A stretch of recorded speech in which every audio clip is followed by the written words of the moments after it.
Yo, Drake, where are you? The Super Bowl is on. Wait, what? Is that tennis? Why are you watching tennis? I don't know what you're talking about. I just wanted to watch some tennis. I've always liked tennis. This is literally the first time I've seen you watch tennis. I used to watch my ex play all the time, so I mean, I guess it's a little, but yeah, I don't know. Well, we're all over here, so if you want to watch it, you can come watch the halftime show. Oh. What? Yeah, that makes sense. What are you talking about? You're still mad about what happened last year, huh? I don't recall. At least Serena isn't playing today. That's a plus, I guess. Tell me Gov, the only one to get your hammy down. Party got the party playing with his nose now. Rocker got a weird cake, why he around? Certified, never born, certified. I'm on to it. Oh my God! I'ma take my stuff. Why you trolling like a, ain't you tired? Trying to make a chord and it's probably A minor. Oh my God, if I was Drake, I'd be pissed. They not like us. No. They not like us. No. They not like us. Hey, is that Serena? No, that's Serena. Like Oh no, my they not God. Like no, they not like us. Are you mine?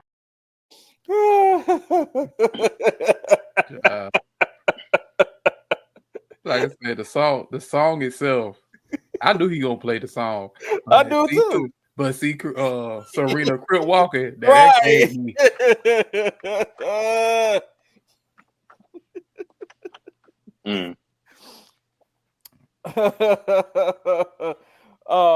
Good afternoon or good evening, everybody in all the social media lands. Welcome back to the EST Rebroadcast. Well, I am your host, the Thick Knife, and of course, every week we come at you with some blurred news going on in the world of anime, comics, video games, etc. But I can never do this by myself. So today I have Mr. James here. Hello. In his lovely hat. Yes, I like that hat. What is that? Okay, so for verification, because it is drawn, is that like a bear hat with the Yeah. Oh, There. And that's cool. Oh, I actually have a Careful. shirt I have a shirt that I bought the other day that would go perfect with the hat, actually. Okay. And we Well, also have okay, sorry. No, I'm about to say this send me a link up to Okay. the shirt. So I can Okay. get it. And we have Mr. Keeman here who is giving us the hey peace sign. What's going on? What's going on? Sorry, I'm in my car. I Right. am traveling. I had a performance today, so I'm heading back to Houston. Okay. All right. I had the 7-Eleven buying him some good old snacks. Okay. And then we have Mr. Papa Warden down here in the bottom, Mr. Cedro with his nasty pig head on. Yes. My Hulk is red, my cap is black. Reading comprehension is dead, but the Blurred Council's back. Bam! Bam! Yes. All right. And hopefully everybody out there is having a nice day today. You've had a nice week. Things have not been too hectic. But to get things rolling, okay, so y'all know I love this segment of fuck around and find out. Now today I'm gonna be fast forwarded because I was trying to so me and I know that CapCut. Okay, so I'm gonna start like this. I know CapCut has been around for a long time, but this is my first time using CapCut, and I was just like, I felt like a whole new. What is a CapCut? Okay, so CapCut is an app that you can use to like edit videos and cut videos down, and also put them together in a compilation, like one video after another. It's an editing software, basically. It also got shut down when TikTok got shut down because they are owned by the same people. Yeah, right. It did. Hopefully it will not happen again because I'm actually loving CapCut for my first time using it. Because I want to use it in my even in my streaming videos. I want to use it to edit my videos and do things. So hopefully it's stick around, but we know how the government can be sometimes or a lot. But yeah. So in this edition, this black edition, the fuck around to find out, I will be fast forwarding because I tried to compress it as much as I could. It is a long video, so I did. I mean, no. Okay, so I could have did a little bit better on the editing, but there were so many parts. I was like, I don't want to leave this out, but yeah, it's just it's the excitement in me. Okay, it's the excitement that I had. But all right, director. Without further ado, here we go.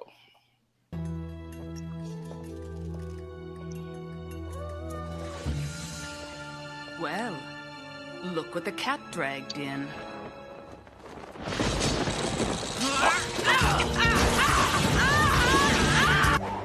Your X-Men face a trial by fire, as do my own recruits. Mutant pitted against mutant. One shall...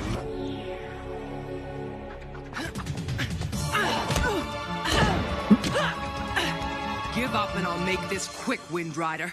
I shouldn't even have to prove myself to him. Wind Rider? That's new. I don't know why you have chosen to attack me. And in truth, I don't much care. This is my home, and you are not welcome here. It sounds like the name of a superhero from the Invincible universe. Right. I mean, we've been called Wind Rider, Weather Witch, Mother. All that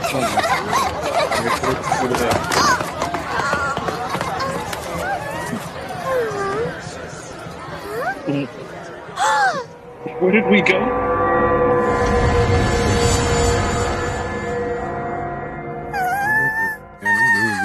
Tiny bee. It's a different video. Right, are we in a new universe? Yes. Who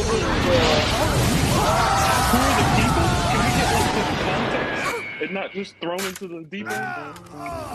What's happening? Oh, you doing a compilation? Okay. Yeah, I did. I mean, he said a compilation, but you didn't say a compilation of multiple people. Oh, You made it sound like it was going to be one person, but the scene was so long that you were cutting it up into parts. Not like I'm about to show you a bunch of random people with zero context because I felt like it fit my subject. Like, what is this now? Okay, so I'm going to give you guys the rundown. I do apologize. So first, of course, was X-Men Evolution, Storm versus Mystique. This is the anime canon busters that I wish would have had more longevity, but because enough people did not watch it. Of course, when it comes to Netflix, if a lot of people don't watch something, they don't get a second season, or they don't get a continuation, or they get canceled. Luckily, this has not been canceled on Netflix yet or been removed. So I don't know where the contract is at the moment, but it's still going. You can blink on Netflix and get canceled. Okay. Oh, right. Exactly.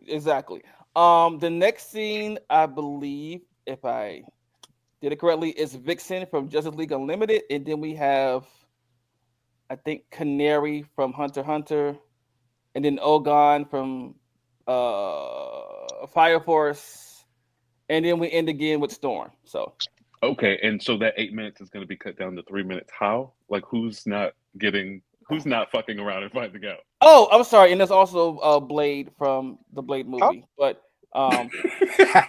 sorry, but yeah, I am going to fast forward to a lot of this. So I'm about to say somebody got to sashay away now. We can't right, be yeah, I know. playing all this. Not sure what you turd kickers heard, I only have but Philly the three Kid don't photos get in my ambushed head. so easily.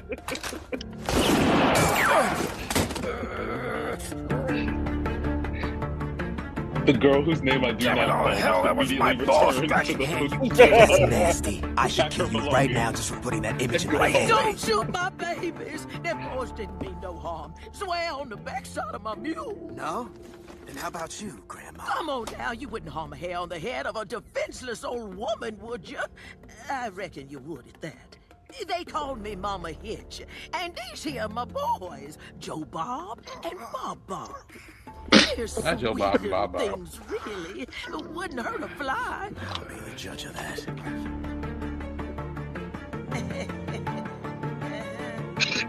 It's quite the pleasure to meet you, Mother Hitch. I'm Sam, a special associate model all the way from the Kingdom of Boudica. And these are my friends, Philly and Casey. Oh, crap, are we doing this again? Don't be mad. She's programmed to be friendly. It's in her nature.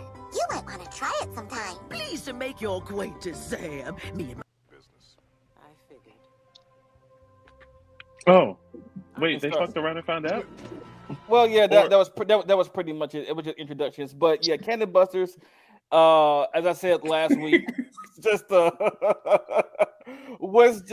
an anime about a guy. His character's name is Flea the Kid. He's cursed with immortality, but every time he dies, a number pops up on his body. So we don't know exactly if there's a limit to how many times he can die, and then he can't. Once he's dead, he's permadead because of the numbers. They never got that far, so yeah, that's unfortunate.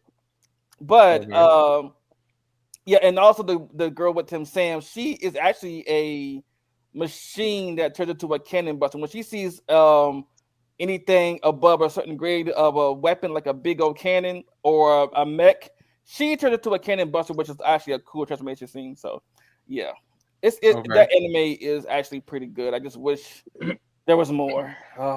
Okay. But this, of course, we go to Vixen from Justice League Unlimited, voiced by Gina Torres.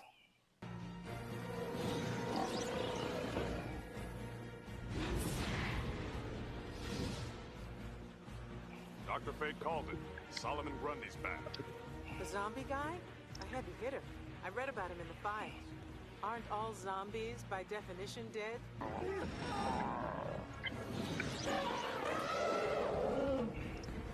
So they were talking at a really normal volume to be traveling like 60 miles an hour. That's crazy. They must also have super hearing, because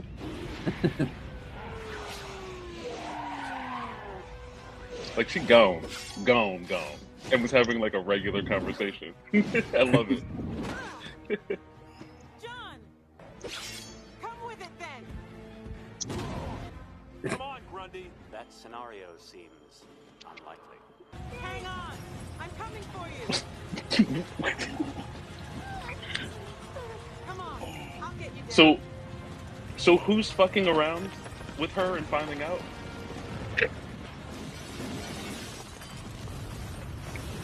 The building? Well, yeah, it's mainly Grundy. They're trying to stop Grundy.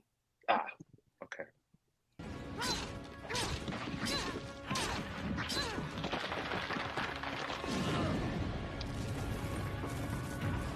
I owe you, man. I got 2 new hand blades.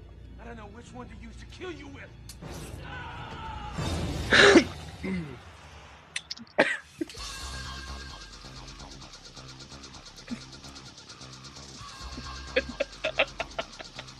Look, I did not have time to label like I wanted to, but I will in the future. So sometimes when you don't have time to make something to a quality you want, you wait until you have it to where you need it to be. A lot of these are cutting off way before we get maybe these transitions. Before we find out who's getting found out. Like they're not finding out anything. We're not. Well, in this, okay. So this is Black Appreciation. Yeah, pretty much. He just wanted a compilation of strong black characters, but put it under the guise of his F around and find out segment. Right.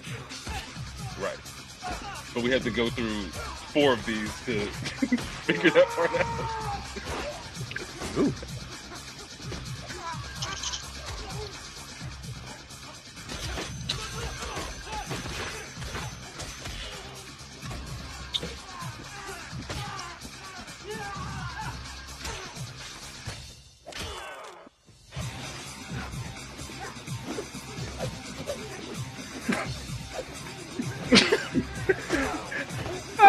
This thing was so funny. Roundhouse kick.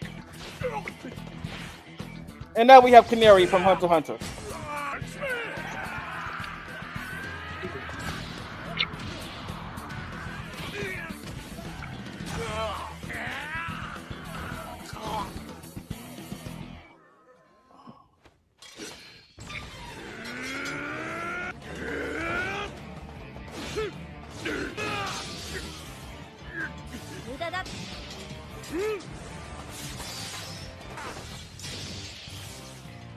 My swords have many swords.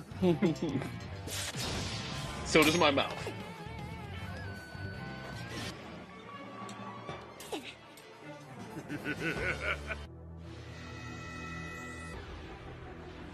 Echo step.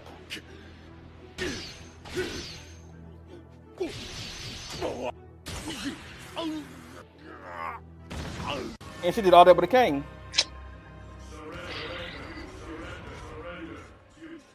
Give him the forecast.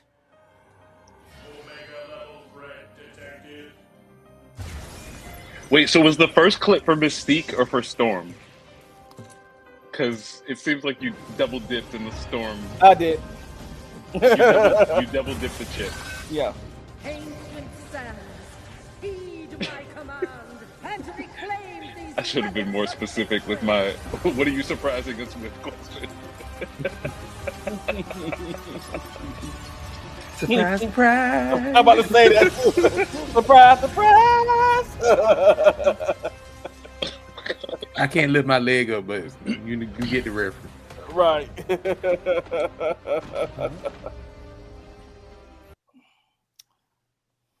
Wow. For your first attempt at cap cut? Yes, my see me after class. See, you just have to work on transitions, baby. I know. Jesus. God, what a wild ride that was. I love it. Okay, you gave me whiplash for someone. Yeah. Like, okay. Also, I think we all need to put the veto out that at least for the next like 10 of these, you can't choose someone from the X-Men as a potential character. You not only gave us 2 of Storm in this, but we also had Jean Grey. I feel like we've had too many X-Men. We need to find some other strong people that aren't related to Charles Xavier or Magneto. Right. Okay. We understand. And we need to figure out how they found out. We need to figure out how they fucked around, because all of these people, all of these clips, the best we got was how they found out. We didn't know anything about what they effed around with. But yes, they are all strong Black characters. Congratulations on showing us those. Okay, thank you. All right, now we're gonna move on to because there was a state of play this week, and we got some relooks at some video games, but we also got some new ones, a lot of new ones that dropped. So, Mr. James, if you please. Which ones you want me to play? There was a lot. Oh, just the first one you got. Okay. So we're going through all of them. Okay, I didn't want to make sure.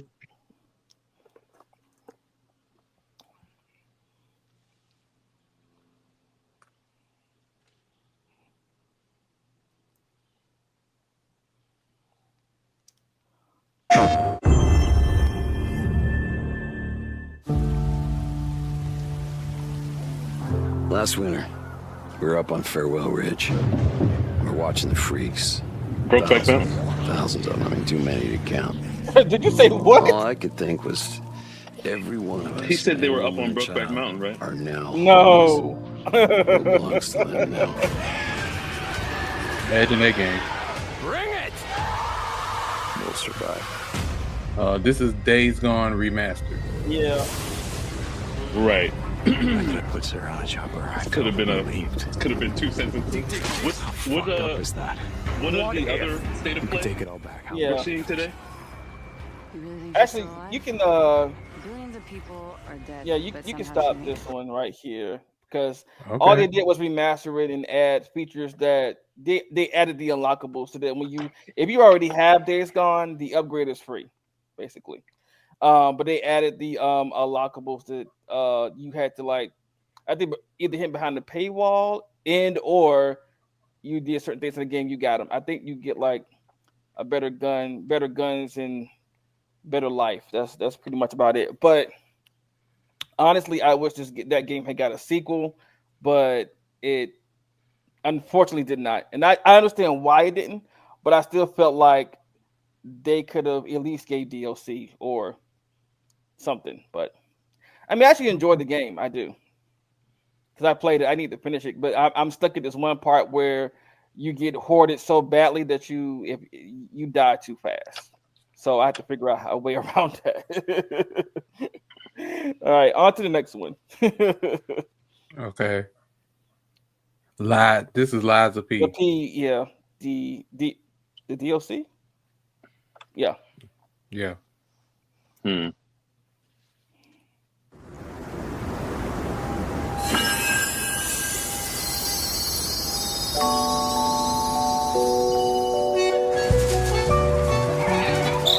How can it be winter all of a sudden? I'm sorry. You want to know the year? What a pleasure to meet a stalker worthy of the name. It's been far, far too long. Oh, my forever friend. Help me to hold your hand and dance. You're not the puppet I was expecting. Who are you? She was looking for someone. Legendary. So did you play this? I played the demo. Because no one else could. I didn't play the full game yet.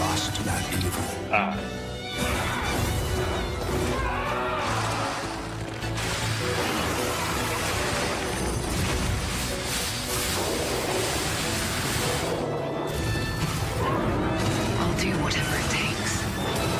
Your survival is all that matters. Nothing else comes close, not even my life. I swear I won't be late. Not again.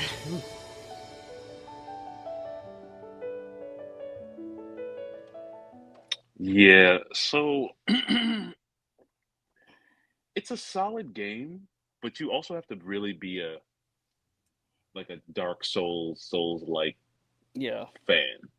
Like very much so. Because that game is it's just like those types of games in that the combat is very unforgiving. It is. Like it's very specific, and if you don't do that specific thing in a very specific moment with very precise timing, you will get wrecked. Yes. You know what? It reminded me so much of because Bloodborne is another one where the combat is, if you don't do something correctly or at a good time, it is unforgiving because you do get swarmed. It depends on where you are. Like the part of Bloodborne that I am in, it's still the beginning, but I'm outside the city now, and there's like danger to the left, danger to the right. There's danger all around, and I'm like, okay, which it's like that. But if I take the wrong path or I come across another path, I can get swarmed. And yeah, the combat is not as forgiving as it is. And it says something like Wukong, you know. So yeah. But Liza P, aka Steampunk Pinocchio, does remind me a lot of Bloodborne too. So go to the next one. Hold on. What is the next one? And how many more next ones? We have a lot. That's why I said. That's why I'm asking the name so we can, you know. Okay, we got Welcome to the Island, Onimusha, Borderlands 4, Mind's Eye, Soros, Saros, Soros. Metal Gear Solid, Snake Eater. Okay, that's just a remaster. Okay, Tides of Annihilation. Okay, go to Welcome to the Island. I would next. Okay, right? Yeah. Can we cut this to like 3? So like Welcome to the Island sounds fine. A lot of these are sort of remakes or reboots or things that can sort of just be discussed as opposed to watched. I would say that Mind's Eye and Tides of Annihilation, since they're both new games, those will probably work the best after the Welcome to the Island thing. Mm-hmm. But the rest of them with like Snake, I mean, with a Solid Snake or like that's just a 2-sentence "it's coming, be ready for it" type of thing more than Like I said, the only one I wanted to show was Lost Souls Aside. Mm-hmm. Yeah. So okay, so we're doing Lost Souls Aside. We're doing Welcome to the Island, and what else? Mind's Eye. Mind's Ties of Eye. Annihilation. Okay, okay. We can do Welcome to the Island next. Ladies and gentlemen, my name is Paul Heyman. I'm here to give you an exclusive first look in the future of the WWE 2K franchise. Introducing The Island. With The Island, players enter an online environment filled with WWE-themed landmarks, quests, live events, and shops with up to 50 other players at a time. The Island also offers deep customization, giving players the chance to personalize their My Superstars. So that means you're going to spend a lot of money on costumes, that's what that means. Yes, live service and as the first of its kind for the franchise.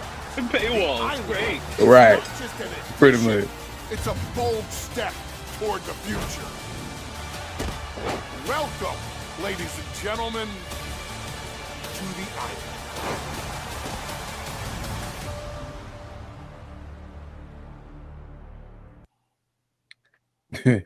You want to dress like your favorite character? Cough up the money.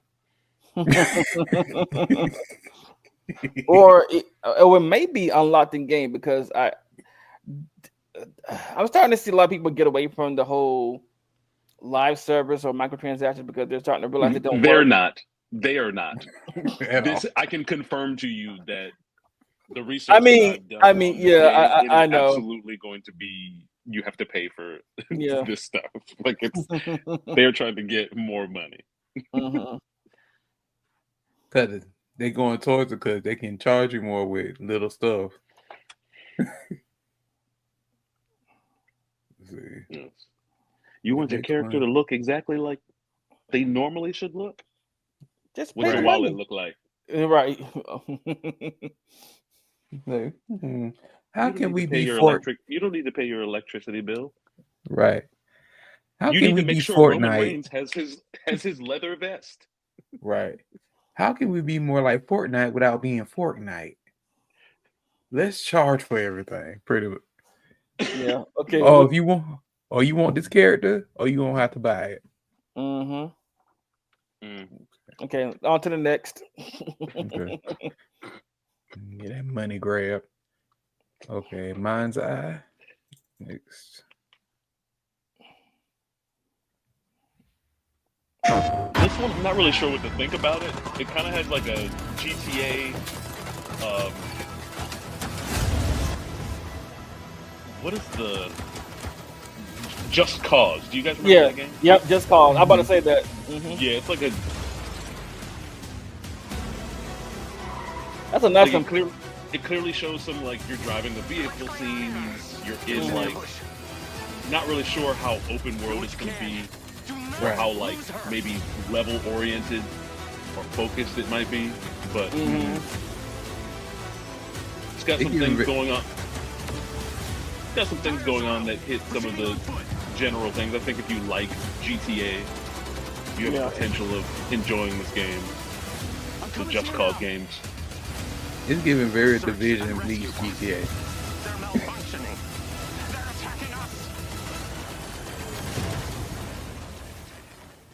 Mind's Eye. Speaking of Just Cause, they just greenlit production for a live-action Just Cause movie. That would be interesting. That would be interesting. So that is in the works. I'm not sure if it's going to actually happen. We all know how production hells can occur. Right. But it has been greenlit. So I'm curious whom they're going to get to play Rico. The protagonist of that And then I'm also kind of curious as to like which Just Cause are they, because there's like 4 of them. So like which one are they gonna try to tie? Personally, I think the third one is the best.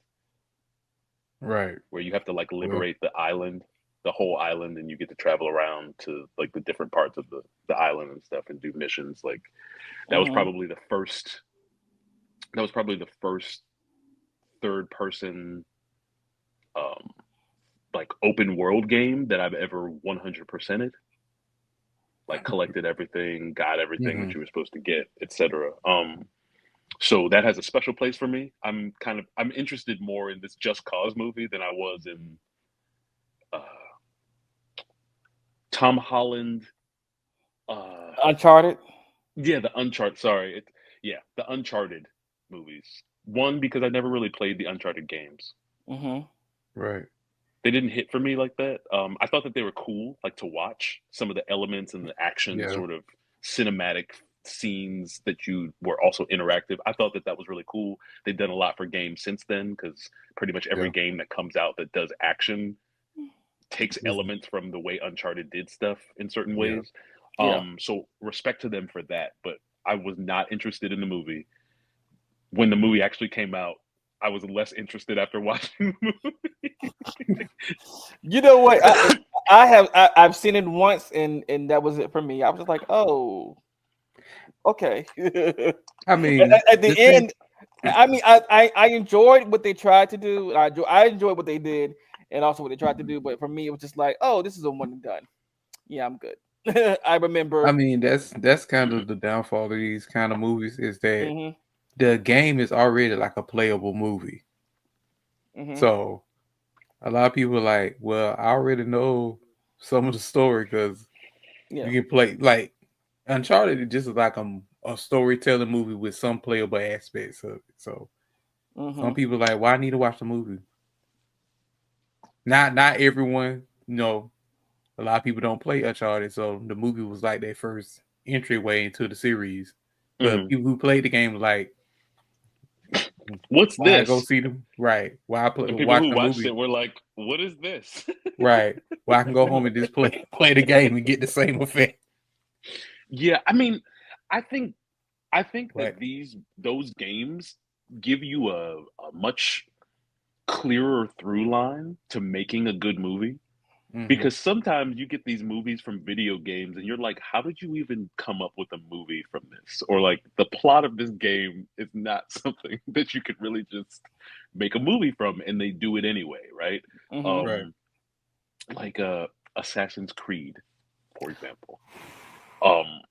It's kind of like, yes, it has some elements that are film-like, but the game itself is so extensive that like it's really hard to fit all of that into a 2-hour movie. Right. It's rare that you get those games. And so to your point, like I think Uncharted, because it works and flows like a movie almost, that you just get to play parts of, it lends itself to being a movie better. I just think they lost something in the translation between the game and the actual movie they came out with. Also, because I think that they were trying to hire named people. Yeah. And not only that, I believe Mark Wahlberg was also like pushing the studios to make this movie, and he wanted to be a part of it. And so sometimes that type of stuff can ruin things too. And when you're that big of a name and you have that amount of like clout and pull to be able to get these things to flow in your favor, sometimes you can ruin it because you like it so much, but you also want to be a part of it in a way that like maybe he could have just been an executive producer that never showed up, and they spent more time trying to hire people that actually would do the roles best. Right. And they could have got somebody else to play Sully other than him. Yeah. Like not every movie is going to succeed because of those factors, and not every studio is going to put their foot down and say no to certain artistic choices as far as casting. For example, like the first season, I believe, of Captain Planet. The first season of Captain Planet, Tom Cruise voiced Captain Planet. Oh, but for like the rest of the seasons of Captain Planet, he didn't, because after the first season, he tried to get more creative control on the subject matter of the episodes, and the studio was like, no, nobody, and they got rid of him and replaced him with somebody else. Exactly. But like a little known fact about Captain Planet is like Tom Cruise was Captain Planet. Oh, for a little bit, just like the first. Well, this was a little different because it wasn't anybody trying to ask for more creative control, but like the first season of As Told by Ginger, the theme song was sung by Cree Summer.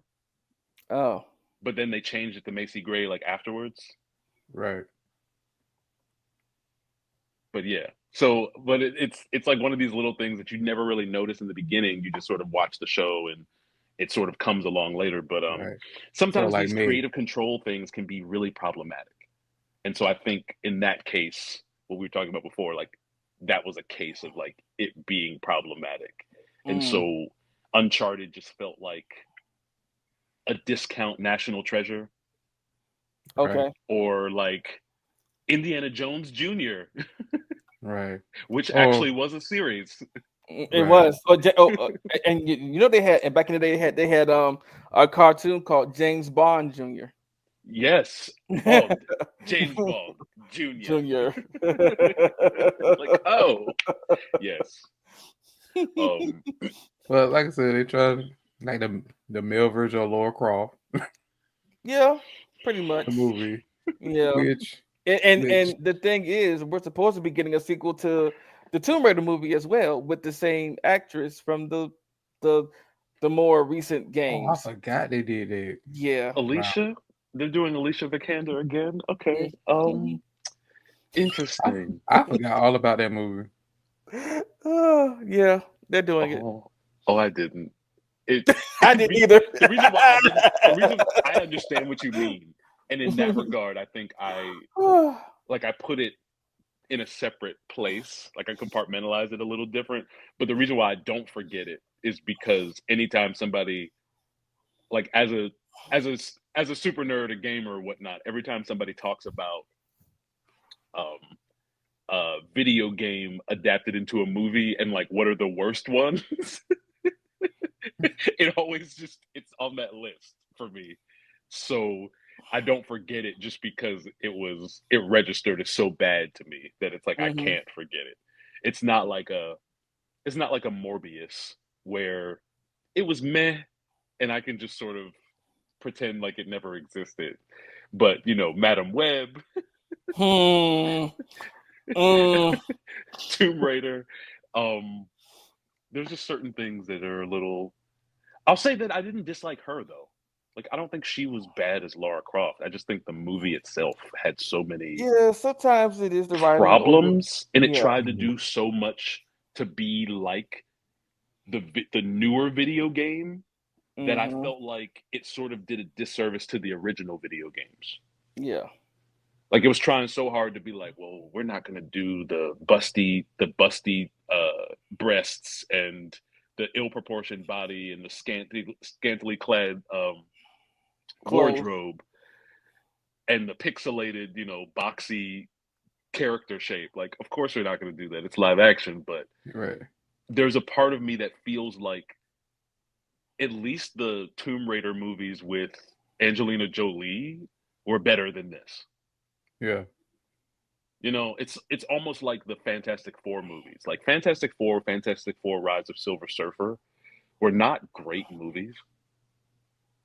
Like, they were iconic for the time. They're memorable in certain ways, but they weren't great movies. They weren't even really good movies, but they were better than Fan Four Stick. To me, this is the same sort of thing. Like, the two movies that Angelina Jolie did for Tomb Raider were not good movies. No. But they were better than whatever this last thing was. They were fun. Right. At least they were fun movies. Yeah. But people still say that the most ridiculous thing out of was it the first one where she punched the shark in the nose, a CGI shark in the nose, and they were like, this is the most ridiculous jump I guess they call it it's not really a jump the shark moment, but they said it's one of the most ridiculous scenes they've seen in the movie. It's interesting that they say that for that scene when we also had Batman 66. He pulled out a can of shark repellent. Yeah. So I don't know, punching a shark in the nose versus pulling out a can of shark repellent spray and spraying it on a helicopter ladder. Yeah. Look, I guess Batman 66, we get it. Like that's a kooky time, and so we accept all of the camp. Right. But, and the joke was back in the day that Batman have everything in his belt. Right. Yep. That's so that was a joke. Like Mary's Poppins bag. He's always prepared for everything. Right. That's his superpower. Right. Okay, we got to move on now to the next game. Tales of Annihilation. Tides. Sorry. Okay. No one knows how that. So this one to me had like a sort of a near. It devoured everything from the past. Right. Yeah. I agree with it. Only I was left. With like Bayonetta. That was a fatal mistake.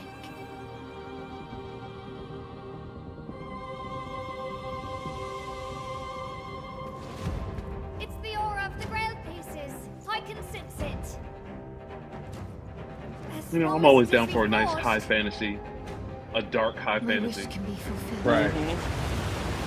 And we got Godzilla. I'm just kidding. and a lot of times, games like this are always end up being like turn-based fighting. And so I'm glad that this game is not, because it feels a little bit more like. It has a lot of ominous scenery though. Like this is ominous. Like the clips are ominous as fuck.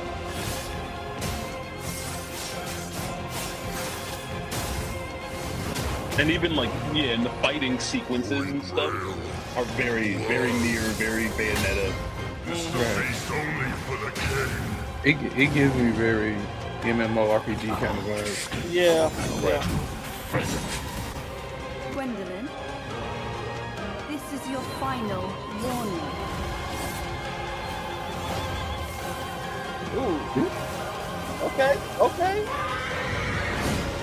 My quarrel lies not with See, you. the villains always got the cool attack. I will take Right. that belongs to me. Even if the price is my soul. I need to get me a Steam Deck. Everything going to Steam. Is dead. It exists no more. I feel like if you're a real action gamer, yes, if you're a real action gamer, you always appreciate a badass woman walking into a spot and blowing it up, and just fucking shit up. Yes. So I looked at this, I was like, okay, I think this might have some potential to be kind of fun. It has seemed like some platformy elements, some arcadey elements, which is why I feel like the Bayonetta Nier comp works pretty well, because both of those games have like multiple different gaming type elements mixed in with the occasional like action sequences and stuff. So I don't even care about the story. And that's rare for me for a game nowadays. I was like, I don't care about the story. The action looks decent enough that I'm like, I'll just play this. Like the story could be complete trash, and I'm like, but look what I can do with this sword. Right.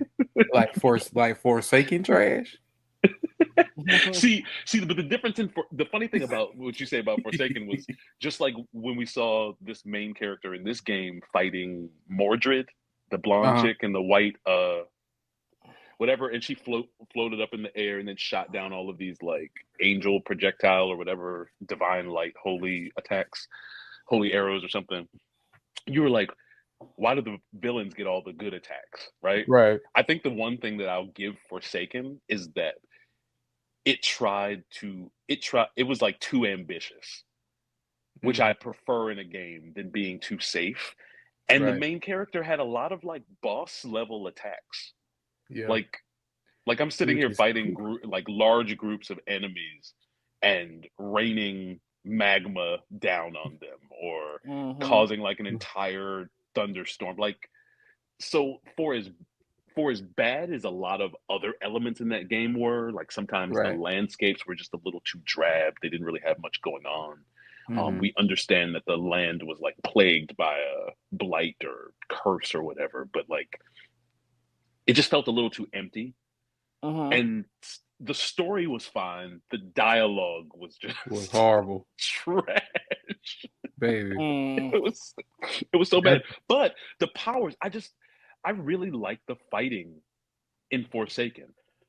The sad thing about Forsaken is that like so much else about it just didn't fall right, and it sort of overshadowed the fact that skating around at high speeds on like magic energy and flipping and throwing like magma and fire and electricity and water, and like you had literal attacks where you could like hit something and trap it in a large water ball until it drowns, or if it doesn't drown, it explodes and causes more damage to other things. Like the attacks and the level and amount of attacks and special like abilities and stuff I thought was really awesome. That's the reason why for me, if they decided to ever do a Forsaken 2 or a continuation of some game, maybe not even Forsaken World, but like same studio, and they incorporate some of that skill tree action magic stuff into their next game, I would totally be down for it. It was probably one of the best action sort of flow that I've had and felt really excited about in a game. Which is why the rest of it disappointed me so much. I was like, I really want this game to be great. That's the thing about me. With high fantasy, you got to have good voice acting. I'm sorry. Because if you want me to believe in this world and be in this world, you got to have some decent voice acting. Yeah, it was and so I'll say this. I don't actually think the voice acting was a problem. I really just think it was the dialogue, like the script writing. I think the people who were casted were fine. I just think if you analyze what they were saying in their dialogue, it was so basic. It was so rudimentary. Sometimes it made zero sense. Sometimes it was like too on the nose and too predictable, or like just too basic. And when you do that, you do compromise some aspects of the voice acting, because what can these actors do when the dialogue is this? The voice acting is like if AI tried to sound human. Basically. Like, wow. You're like, like AI can't get the nuance of certain things you say. You're like, it was like if AI wrote the script. Right. Like, we need these things to happen, write us a script, because some of the stuff was like, they also tried to be a little too, perfect example.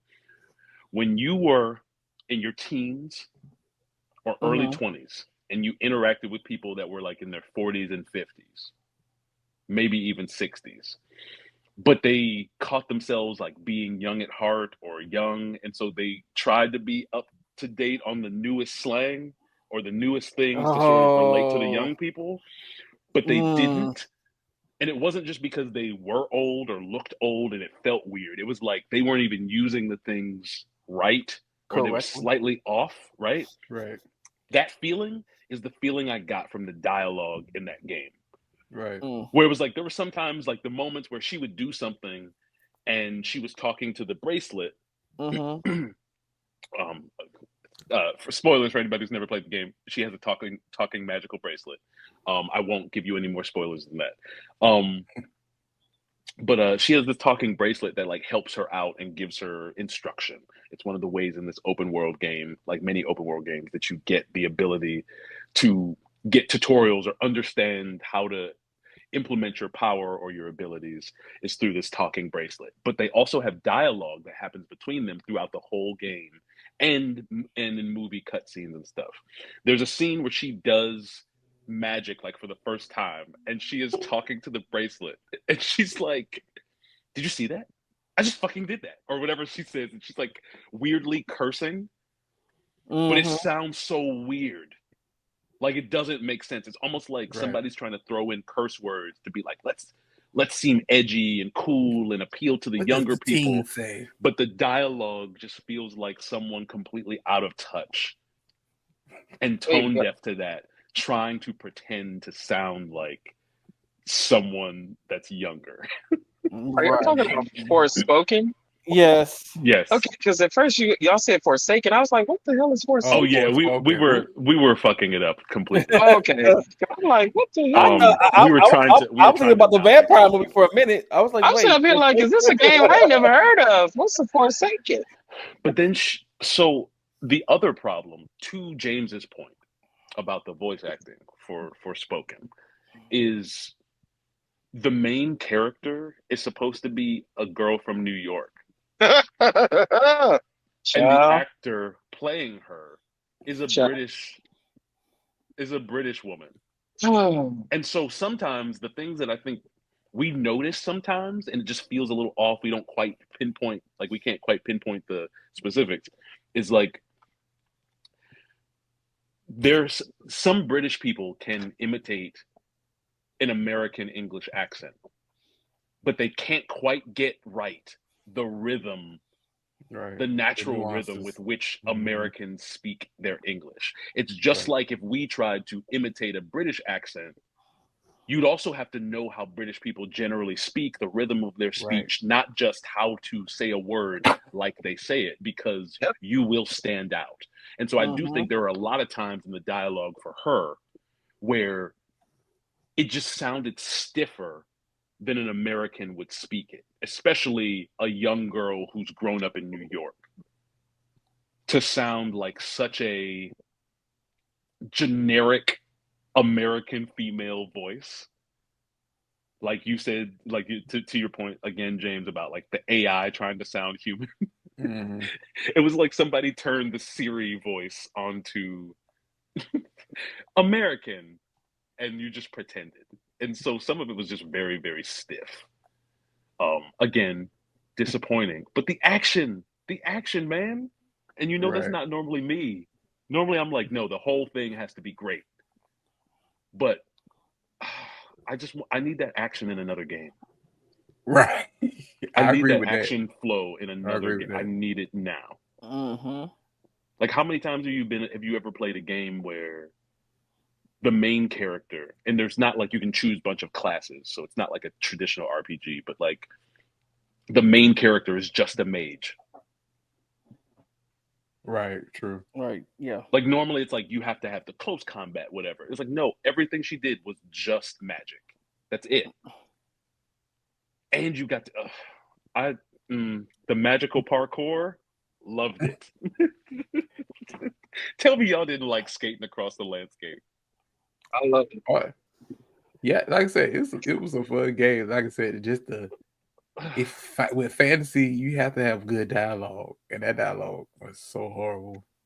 Or at least believable dialogue, even if it's not good. Because sometimes, like you'll be in this medieval fantasy, and everybody will talk and sort of, "My good sir, whatever do you mean?" Like, and so sometimes it could be a little campy, but as long as it's believable for where you are. Right. And that game had a lot working against it because you're trying to do like a Wizard of Oz thing where you're plucking a girl out of a place and putting her in a fantasy land where she now has to save everybody. Like, it was doing a lot. Could you imagine if this had been a movie instead? Oh gosh, it would have been worse. Well, actually, it would have been okay. I think they could have done a better job with the movie because it could have been like a series. Like I think they could have made this a series that was actually pretty interesting. Honestly, okay. You know, the first movie, she's New York dealing with her shit. You know, got her cat, whatever, and then she gets plucked into this world where suddenly, like, she finds out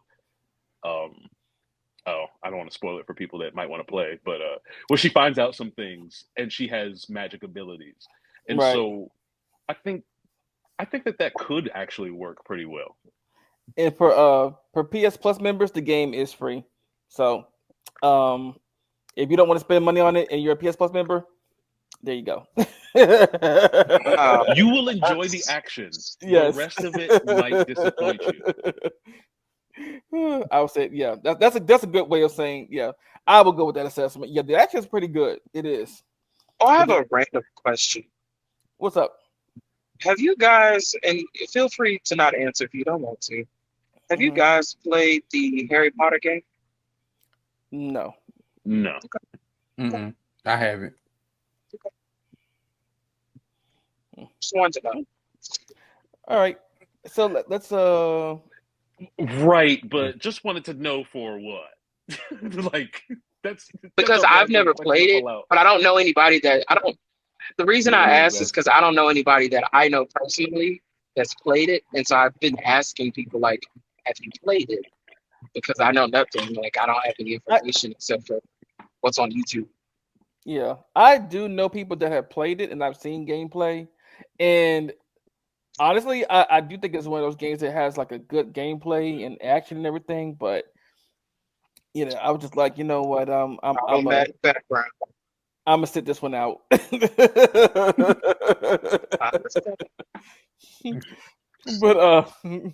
moving on to our next game. And then after this we'll do I think Sarah was like a teaser. Balin Latrell card says Hogwarts Legacy is fun, but it gets a little repetitive after a while. Yeah, most games like that do, unfortunately. Okay, this is the last one. This is Lost Souls Aside. Yeah. Okay.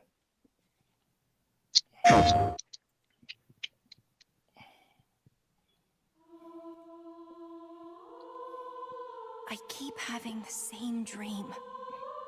A horrible dream. Where monsters invade our world. A powerful being falls from the sky. Oh, she's sleeping on cobblestones? You know her dreams are serious. All right. She just passed her like Jean Grey in the street. But she got a good reason. Yeah.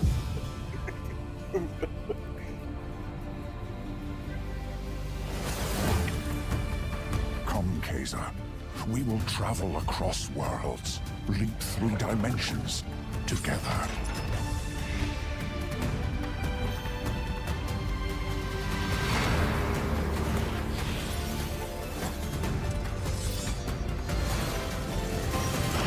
I see great power within you, a destiny waiting to be fulfilled.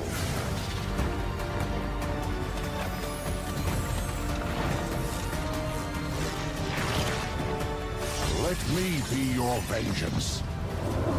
The blade in your hand.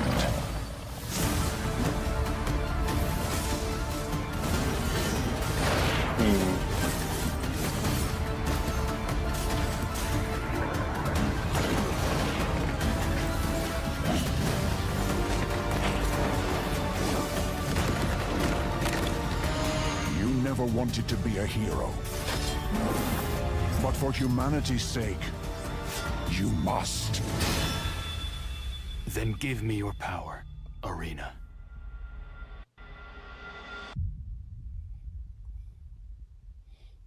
I would play that. Real-time action JRPG.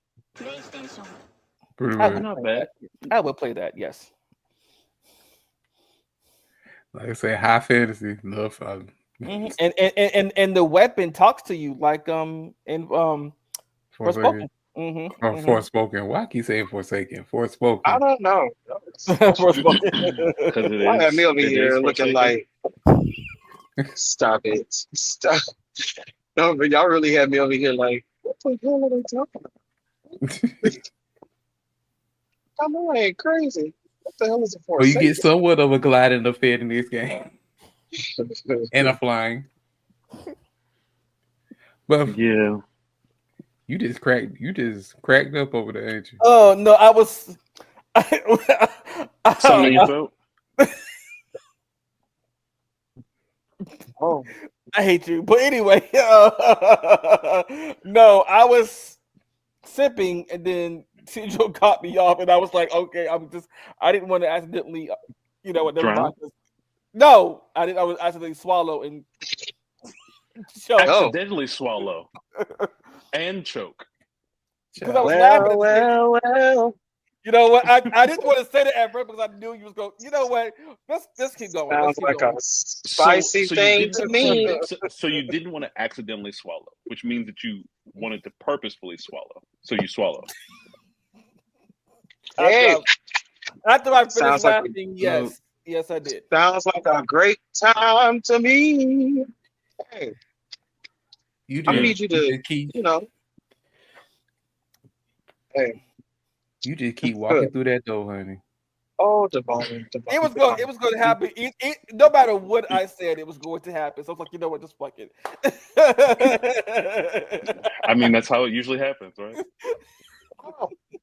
Well, anyway, back to the Lost Souls Aside game that we just looked at. What are your thoughts, James?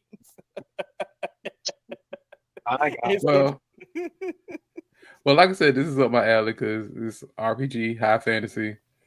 Love the design. Love the with any game like this, the bosses are amazing. The bosses always look amazing. The movement is what I like. You can fly, you can glide.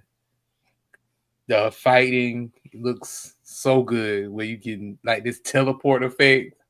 Where you can dodge and teleport and make clones of yourself. That's I can't wait to play this game. Right. Shadow clone jutsu.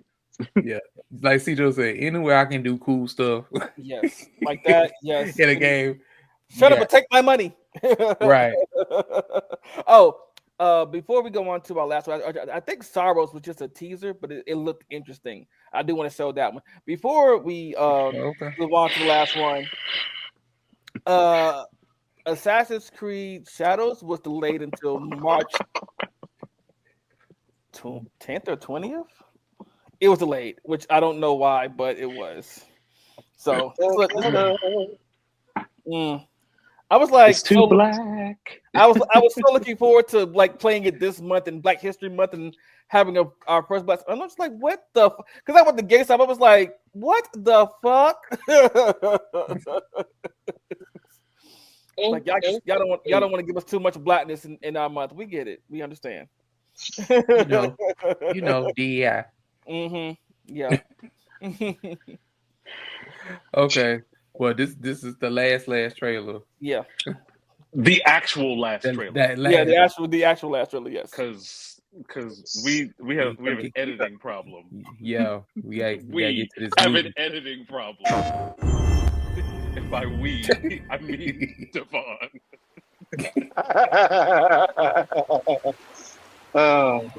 Don't choke. It always comes back to this.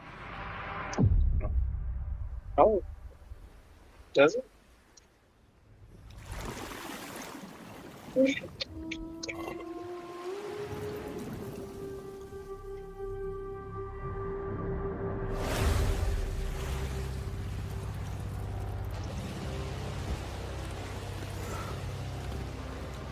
This world, this moment, this choice. He accidentally swallowed. Oh, Cedro, please. What do you think that ocean water is made of? A lot of Every time things. the sun dies, madness reigns. Then everything begins again. Uh-oh. What the hell? It's giving It's like Returnal. Yeah, it is like Returnal. Yeah. Come back stronger. Yeah, I think it's made from the same studio as Returnal too. I know that you are here. Or at least the same people. Yeah, the same people. Yeah. Not Doctor Strange with the arm. Yeah. It's an arcade shooter in which you like death sort of repeats you in certain ways, or you have to. It's similar in the way that Returnal played out, very arcadey, in that your enemies or the bosses, it's kind of like Nier, where they send out. I don't remember what that term is called, but the bosses will send out a bunch of like beams of light or energy in different patterns and swirls, and you have to like weave your way through them while attacking. Okay. That's what the little thing that they gave you a glimpse of in the reflection in his eye was like showing you that this game was going to have that element to it too. If you like those sort of 3D arcadey shooters, third person, you'll probably enjoy this too. Like if you liked Returnal was an actually decent game. Like I don't think it was a bad game at all. It's just not quite my steez. But if you like that, you'll probably like this too. It looks dark enough to pull you in. I feel like if the visuals are smooth enough and the action is smooth enough, it'll be a solid game. Yeah. Pretty much Returnal's cousin. But we're gonna move on. But while I refresh my drink, we're gonna move on to Captain America: Brave New World, and I'm going to go refresh my drink, and you guys can get that started. I'll be right back. Oh, okay. Okay. A refreshing drink. I'm going to refresh the drink I accidentally that I almost swallowed. Yeah, I almost swallowed. I'm sorry, he didn't want to accidentally swallow, so the swallowing was purposeful. Of course. You have to let us know. So, Captain America: Brave New World. Was it brave? Was it new? Was it worldly? What does the world think about that? Right. I will say I'll start off by doing this. Let's go around and give it a did you enjoy it? Numerical value out of 10. Decimal places count. And maybe a grade, like a letter grade score. Okay. Keeman? It's gonna be 7 for me. Okay. My letter grade would be a B. Okay. Yeah. And did you enjoy it? I enjoyed it. It was pretty good. We can go into any details in a moment. I'm just trying to get like the base sort of like. Did you like it? Numerical. Yeah, it was. I liked it. I'll say that. I liked it. I didn't love it, but I liked it. Okay. Yeah. James? Like 6.5 for me. Letter grade probably a B minus. Okay. And it was good, not great. For me, it was good. Okay, so the question is, did you enjoy it? Not what you felt about whether it was good or not. It was like, did you enjoy your time at the movies watching it? Yeah, I enjoyed Just it. sort of base level, did you walk out being like, I didn't waste my time? Did you enjoy it? Right. Yes. Okay, so I mean, it seems like you both did. That works. Yes. I'll give Mr. Accidental Swallow a moment to reacclimate while I give my response. I enjoyed it. I definitely walked out of the theater feeling like I didn't waste my time having watched it. That being said, I think I'll give a range for the numerical score. I think the movie ranged for me between like a 6.5 and like an 8. Okay. More so on the 6.5 to like 7 side than the other side. Score, letter score. I should probably do a range on that too, but I'll say it was a B. I won't put it lower than that because I feel like a lot of the things that detracted from it being solid or more solid were more out of its control, then I'll like put more blame on the actual project itself. Okay. But yeah, I'll say that. Have you been hearing the parameters, Devon, of what we're doing? So it's a numerical score, letter grade, and did you enjoy it? So Before we get into the details. So per my post on Facebook, I gave it a B plus. On a numeric scale, I would say it's an 8 to about an 8. Oh no, I'll give it 8.5. 8.5 for me. And did I enjoy it? Yes, I did. Very much so. I felt like I did not waste my money or my time. I went straight after work to the movie, so I thoroughly enjoyed it. I did. Okay. I think the next thing to do is probably sticking on the positive side of it. Let's try to go around and say maybe 2 things that you felt worked well for the movie. And maybe let's try not to repeat each other. So like if like somebody goes and they say 2 things, like try to find 2 other things if you can. It's fine to like also agree with them, but I mean like let's try to see if we can figure out 8 things that worked well for this movie. Does that make sense? Yeah, that makes sense. Anybody want to start? I'll go. Specifically? Okay. Keeman?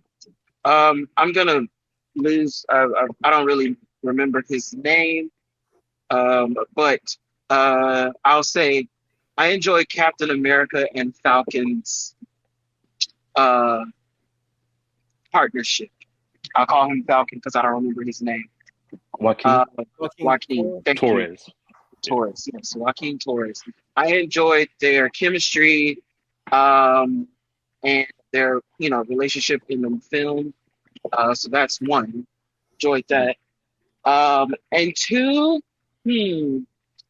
let's see here. I enjoyed Harrison Ford as himself and / the Hulk, because Harrison Ford is amazing in what he does. But yes, those are the 2 things that I enjoyed. I enjoyed his little switch up, how he was like, I need you to, I don't need you. Like that real president type of attitude, I'll say. Okay. All right. So Harrison Ford's portrayal, I guess, is what you're saying, and then yes. And then the chemistry or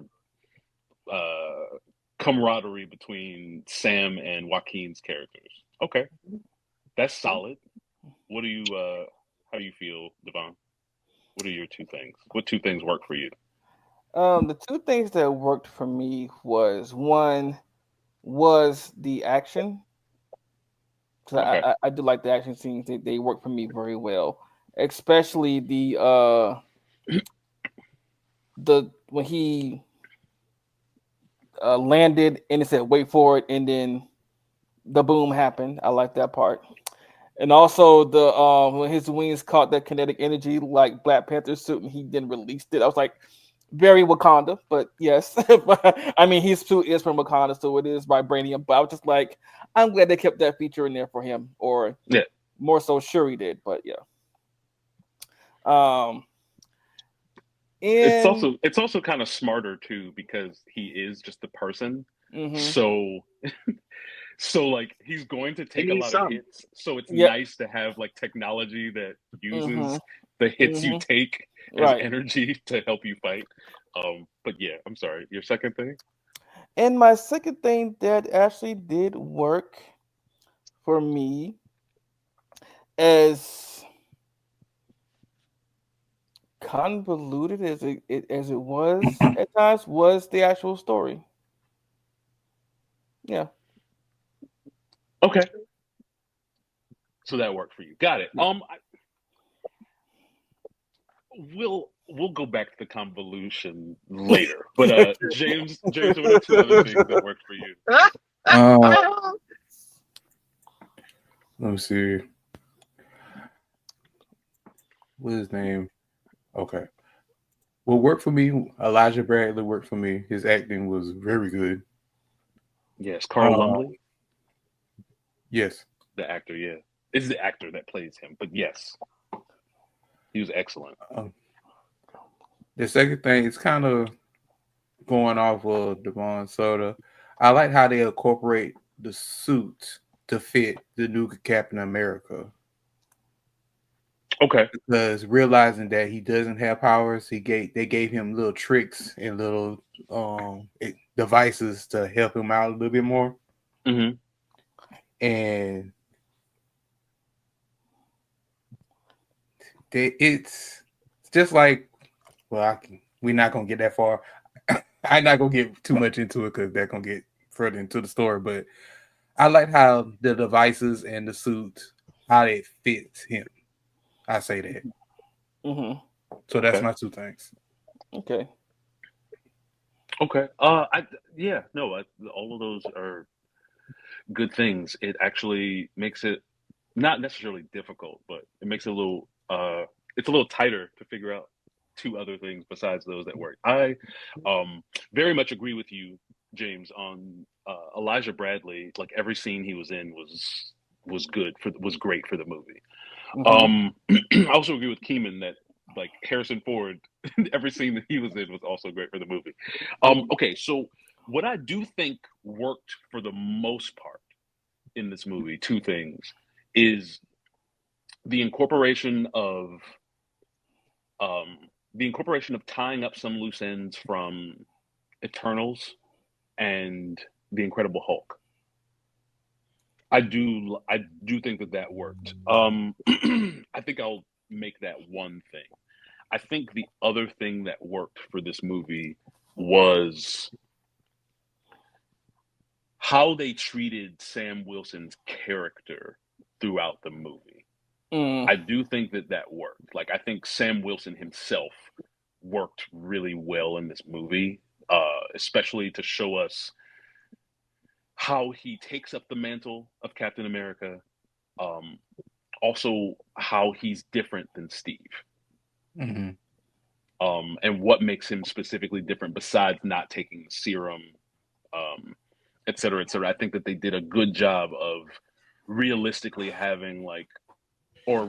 enough, having a regular man in a super suit trying to deal with some things that were even honestly larger than Steve Rogers had to deal with in his like first few outings.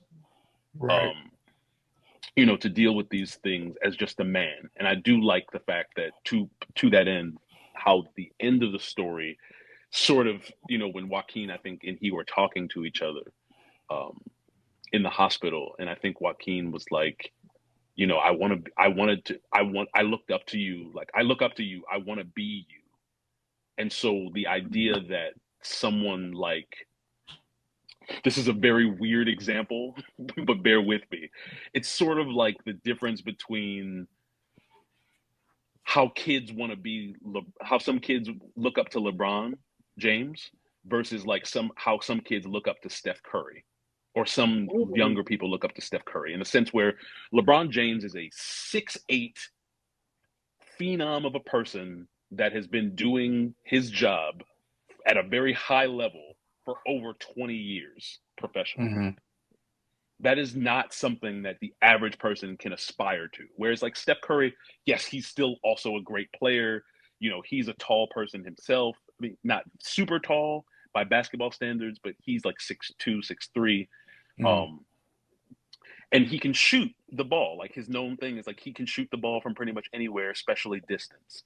And that is sort of like a more accessible thing because Steph appears a little more human than LeBron does, because LeBron is actually like a physical, hulking specimen of a human being in his athleticism and a lot of other things. Whereas like Steph seems a little less athletic, but has the mindset, the sharpshooting eye, etc., to be very good at something that most people feel like they could also be good at. I do think that in ways that Sam Wilson appeals in that aspect more than Steve Rogers. Because Steve Rogers' story, even though he started off as a small guy, like he took a super soldier serum and became superhuman. Right. Whereas like Sam Wilson is just like, I flew some missions when I was in, it's like, you know, I flew some missions and I'm good at using like a tech flight suit, but I'm really just like a Veterans Affairs guy. Like Sam's superpowers are, he's a good listener. He's very good at de-escalation.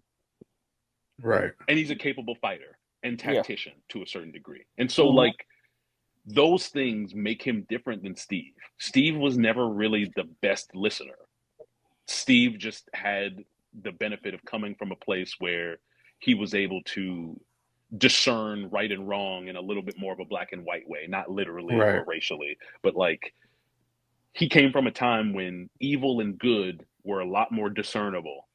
Right. Especially during the World War II sort of phase. Whereas like today's, it's not about good and evil.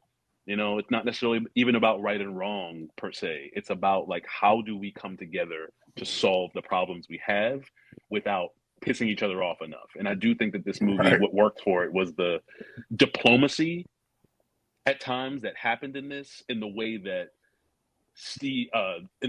Sam was always trying to de-escalate, like always, only fighting when he really had to. And I liked that aspect of what they showed for him for that. Now we're at the best part of this, okay, which is what didn't work. Before we go into what didn't work, I am going to correct my last sentence. I convoluted was the wrong word. It was a complex story, not convoluted. So I was like, oh, let me correct. I feel like, wait, that was not the right word. So I'm just gonna correct myself on that. Okay. Well, I mean, you could. There's some people. I do. At least from some of the criticisms that I've seen, like some people do feel like the plot was convoluted. And for anybody who isn't aware, convoluted basically just means complicated in a way that's confusing or hard to discern or make out clearly. So like if you felt like too much was going on and you felt lost at times, like I could understand a person feeling like it was convoluted. Now, that being said, I also feel like if you watched Falcon and Winter Soldier, which was sort of the precursor to this, then you'd have a lot more context. I know Keeman and I were talking a little bit earlier today about how the movie felt the need to have a couple of small moments where they reminded us of things that we already knew from the Falcon and Winter Soldier series, because, of course, the movie's job is to make sure it appeals to everyone who watches it, whether they've seen that series or not. And so there were some things that they reminded us of. But yeah, so actually, before we go into things that didn't work, anybody want to say anything about like anything else that you liked? Like just specifically liked from the movie? Yes. I it's kind of again tying into the Harrison Ford thing, but specifically I enjoy the CGI with the Hulk this go round was really good to me. Like I mentioned in our conversation earlier, Sandro, the motion caption in the face, it literally was like, oh, this looks like Harrison Ford. Yeah. And his face is moving as this is happening. So it seems so real. Also, something I forgot to mention in our conversation, I love the fact that he was tearing up the White House and the Washington Monument. Right. Please and thank you. Right. Okay. Because I was just like, you know what? It felt like, oh. it's like, oh, y'all would get rid of DEI. Not, okay, well, y'all president is over here turning shit up. Okay, cool. Yeah. I got a nice little kick out of that. I ain't gonna lie. I got a nice little kick out of that. I was like, oh yes, fuck shit up. But no, yeah. So in that regard, yes, the Hulk was really, really good. The CGI was really great. It was believable. It you know, it looked as if it was a real deal. Mm-hmm. And even the fire around him when it was burning off of him, like it just all worked out so well. So yes, love that, love that, love that. Okay. James, I know you got something. What you like? What you like? What hit you the most? Like when you were watching it, I like. I'm glad that this movie included this. I like how they talk about black. I call him Steve Rogers, not Steve Rogers, but Sam Wilson. Sam Wilson. How he's dealing with being a Captain America, being black, without them shoving it in people's faces. Yeah. Like it was very subtle along with the story. Mm-hmm. Like I have so much to deal with. Plus, I have to be 10 times better at the same time because they see me different as they see Steve Rogers, as in color wise. Yeah. But they ain't like shove it in your face trying to like prove a point. It was like incorporate with the story very well. Yeah. That's why I like it. Especially the first like 10 minutes. The first 10 minutes were like so black and I loved it. Right. And if they did it without even being black or like being like, I'm black in this world, it was like, oh, we going to see Elijah, and like, we went to see Elijah, and like that whole like anytime Elijah Bradley was in this, just like anytime he was in the series, it's just excellent. And so like then they ride, like they get their threads together, they get in the limo driving up the White House, and so that very whole like, yeah, let's get a selfie. Oh, you looking fly today, such and such and such. Like this whole like banter, it just, I like the tone it set. Right. And also like, being in this world. And just like with him in the conversation with Ross, getting solid close to the end of the movie, like, yeah, I have to deal with situations as well to prove myself. Right. So I understand what it's like to feel like you have to prove yourself. Yeah. Right. Yes. Even amongst your own people. Yes. Yeah. I will say that I'm also glad that they included. I even did like the cameo from Bucky. I did like that because I was like, because even at the end, at the end of Winter Soldier, Falcon and Winter Soldier, they actually did become friends. You know, even though they have a kind of a love-hate relationship going on. That didn't seem like the type of relationship that was happening between Sam's sister and Bucky. But right, exactly. But it looked like a love relationship. Right, he was down with the swirl, like for real. He was like, "Give me that $110." To be fair, one of his arms is Wakandan, so he's part black. All right. We're not. Anyways, she said, "Give me that 110-year-old dick." You know what I'm saying? I did rewatch it, and she was like, "Well, you know, he's cute," and Sam, but he's 110 years old. She's like, "I can work with I can work with that."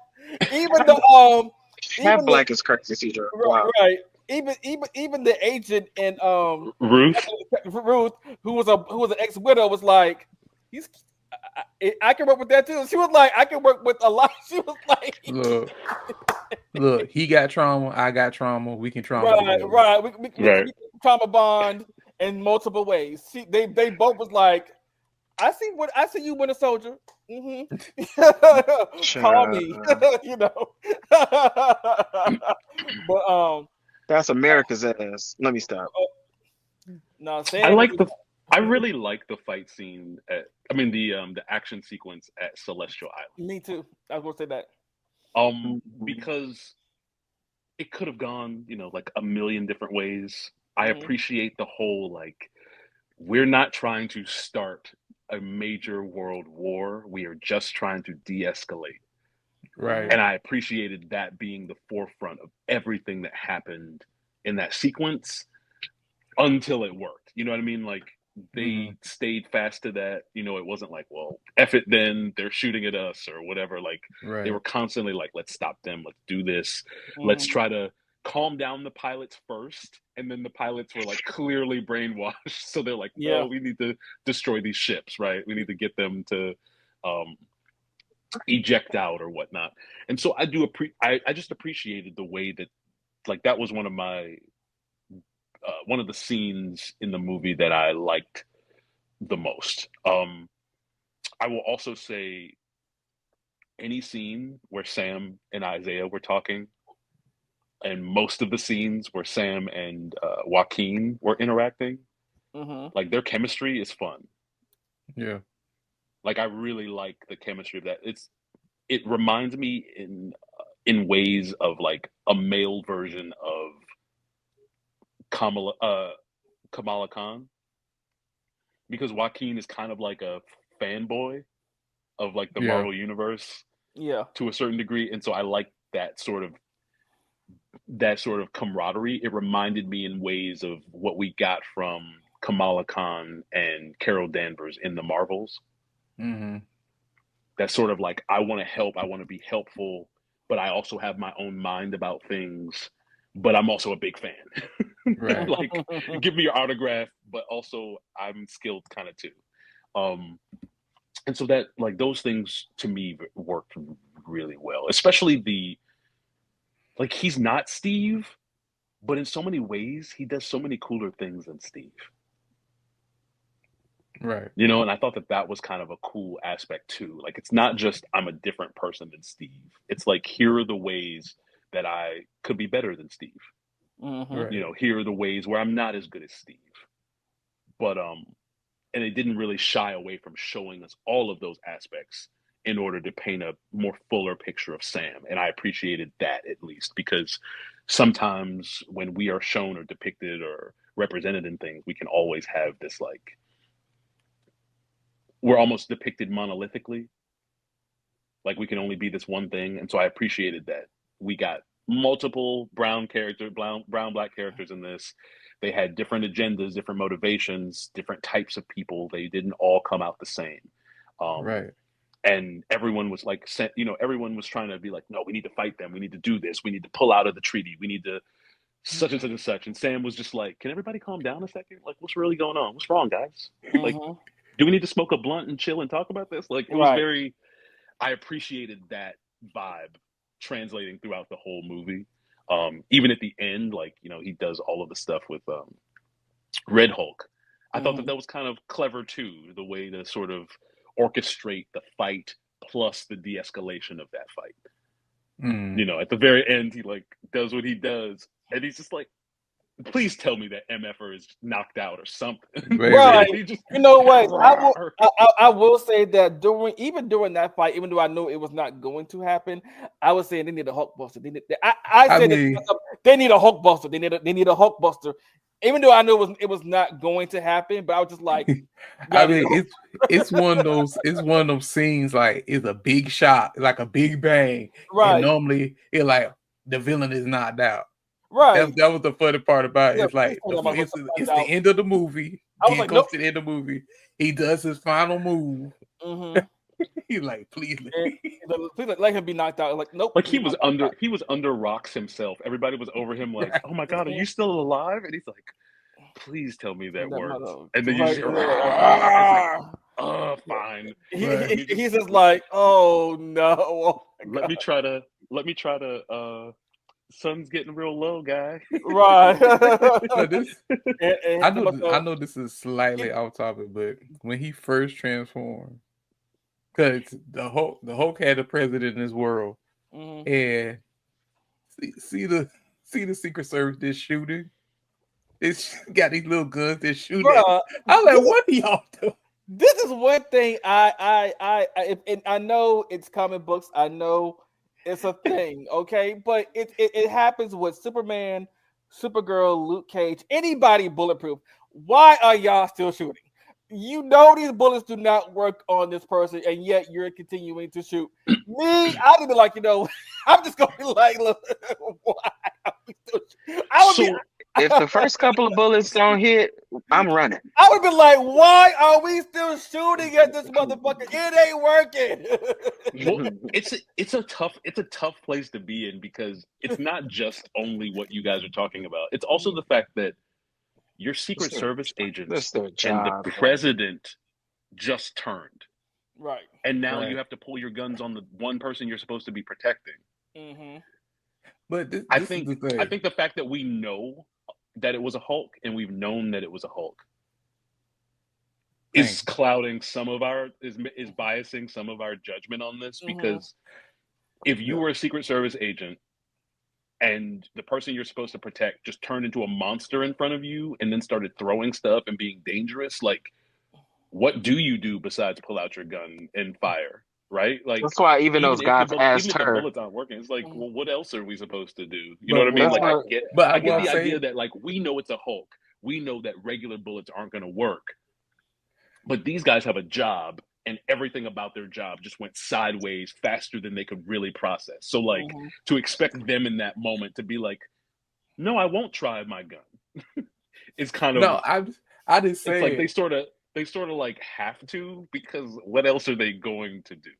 But I do think it's kind of weird. It's like they did kind of fire on him pretty quickly for 5 minutes before, 50 seconds before being employed to protect him. Right. Like, they immediately... Right. But I just say, like, I understand if you were firing before he was changing. Okay, cool.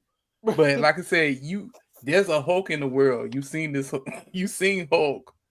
Maybe not, mate. Like I said, mate, this is a different Hulk. Maybe they didn't know. When did they come red? Right. So you know, maybe bullets work on this one. So you know, bullets work on this one. Right? You know the bullets don't work on the green one. They don't work on the green one. Like, so I don't know if they came out different colors like Yoshi's in Super Mario World. I would try the same thing just to make sure. Like, I'd be like, well, maybe the purple one can get hit by bullets, right? You know, like Heeman say, after the first 3 shots, I'm like, okay, after the first 5 to 6 shots, baby, I'm out of here. Fuck all of this. Fire me if you must. Y'all got it. Yeah, exactly. Well, I think the other part is like, why are we not more fully like Batman prepared? Right. And maybe the Secret Service people, the people on the ground right at that moment, like, nobody knew that the president was a Hulk except for the leader. Right. So, like, that's understandable. To be fair, people on the ground maybe not. But when you started mobilizing like helicopters and stuff, and there's like, this looks like it might be a Hulk, why are we not putting the vibranium bullets in the ammo cartridges? Like, because if Sam's vibranium wings can like cut and damage and stab the Hulk, then you'd think that a vibranium bullet would be able to pierce the skin. Right? Or at least a trank dart or something made of like something more effective. They just felt like, we're just going to empty the artillery on him with regular bullets. We definitely saw how this worked with Banner. Right, with Banner 16 years ago. And Banner any other time that he's decided to go berserk and you needed to stop him. So I honestly, I would put that as a knock against their preparation. But seeing how certain administrations and government bodies and organizations have mobilized and tried to do things and failed at it, even after knowing better, I can't really say that this doesn't track to reality a little bit. Because we do have to remember that the one person who was constantly concerned with real defense of the Earth is now dead. Yeah. And we don't have much indication that whatever projects he was doing are still going, if that makes any sense. Because like these subsequent administrations seem like they've forgotten or gotten a little too safe. Also, I think forgotten what the problems are. Right. Also, I think too that with the world having a Professor Hulk, like the way that the Hulk is now, the Banner, he's so calm and he's been able to merge both Banner and Hulk together. I think people were like, well, he's more in control. He's calm. We don't need these weapons, or we don't need to be as prepared because we only have one Hulk in the world. Well, technically we have 3 now, But we only have one who's not really a threat, and She-Hulk doesn't like she's much of a threat. Scar. Thank you. I was gonna say we technically have 4, yeah. Yeah. So yeah. Yeah, because we had the Maury Povich show at the end of She-Hulk. She-Hulk, yeah, exactly. Season 1 when he was like, "Oh, I have a son." But what you're saying, going with what Cedro saying, like they got a little too comfortable. Mm-hmm. Yeah. Because that's why he's like, we need to. Well, but because he was trying to in the movie talking about we need to get some type of another Avengers going. Yeah, and Sam even agreed to that at the end. Like we do need to reassemble the Avengers, but it's also like and I know people call Batman paranoid, but Batman always has a contingency plan for every member of the Justice League for a reason, just in case something does happen like this. No matter how calm it is, Batman got something in the belt just in case. But that's also how his character is written and how he has to be in order to matter. Yeah. Because if Batman wasn't prepared for everything as a regular human being, he would get wiped every time he fought. So it's like he has to be written in a way that makes him always prepared. Right. Which also locks in because he's been that character for a long time, or for like 70, 80 years, right? 80+ years, yeah. And so it's like, because he's been that, other characters can't be that also, because then they get compared too quickly to him. So it's like everybody has to be a little stupider than they should be in order to make stories work without having a character that prepares better. And so, yeah, it's just, that was, to me, that was a little weird, but I don't think that it necessarily took me too far out, because I've literally seen like the devastation that happened with the ice debacle in Houston a few years ago, right? But then the very next year, it's like they're not really doing anything to make it better. So for me to sit and say that, like, oh, they should be prepared in this world and they should have better bullets, it's like, but the government doesn't really like. Yeah, I don't know. They don't work that fast or they don't. smart sometimes. They don't. And it's always about like cutting costs and budgets. So like I could see them cutting the cost there because again they've gotten a little too comfortable. Okay, so that being said, and since we're sort of touching on elements of things anyway, let's get to the next part, which is like one thing that you felt like did not work, or that you just thought wasn't working well for you. Now I'll give two while you guys are thinking about that. And one of them is I thought the length of the movie didn't work. I think the movie needed like 10 or 15 more minutes just to help set up and solidify a few of the things that they were trying to hammer in. That being said, the other part that I felt like didn't work, I know it would have leaked anyway, but I don't think they should have told us that Red Hulk was going to be in this movie. Oh, yes. Yeah. Oh, yes. I agree. Because I think that was a major part of the plot point, and so it sort of just made the whole movie you just waiting for Red Hulk to show up, as opposed to you enjoying the movie that's before you and Red Hulk showing up as like a surprise. And I know it would have been leaked. But I would have rathered it just stayed in the leaks and then actually shown up in the movie than like the first trailer you showed us of this movie. You tease that Red Hulk is showing up, and then everything else afterwards, you show us more. You kind of, to the point you kind of know. Yeah, we know that, the whole thing is like a suspense. Almost, it's supposed to be like a political thriller. It's hard to politically thrill you when you know the end game and result of the villain that's doing the maneuvering in the shadows.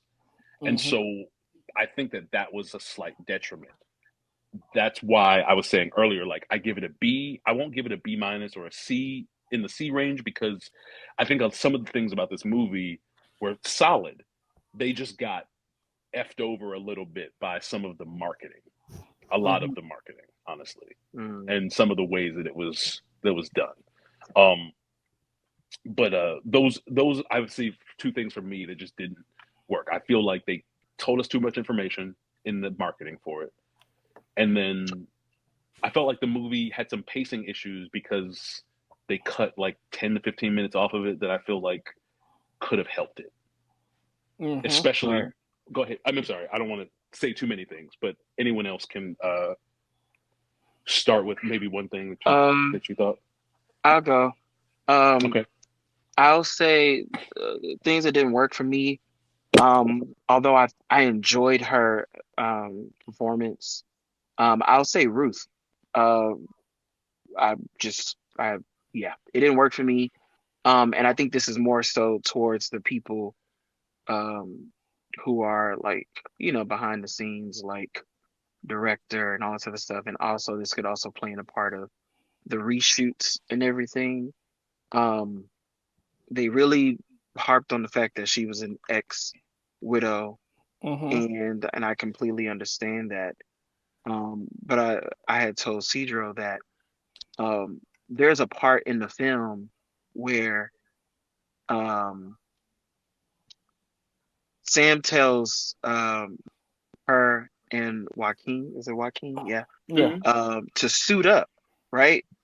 And then next thing you know, they say, okay, so they're gonna go suit up. And the next thing you know, we see a clip of her walking in and she has on a suit, but it's like a super suit almost. It was kind of it reminded me of a widow suit almost. Or widow suit-esque.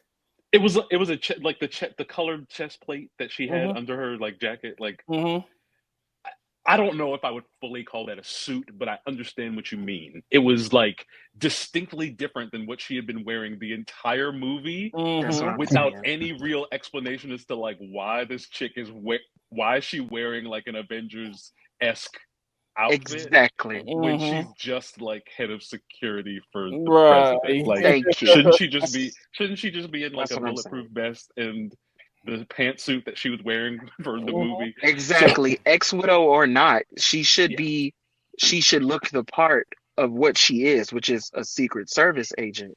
So where the fuck did the suit come from? Or where the fuck did the plate or whatever that was? Because all we could see was this portion of it.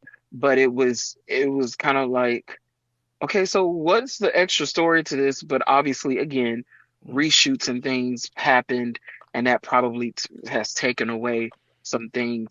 But that also goes into the idea that these, filmmakers, I could be wrong, but they need to learn how to read the room regarding characters that they bring into these films and shows, because of the origin of what her character was supposed to be, which then turned which they had to cut out. Yeah, exactly. It's like they had to change a lot because of the way that now, to be fair to them, this movie was in the works for a while. Yeah, and it's only within the last couple of years that the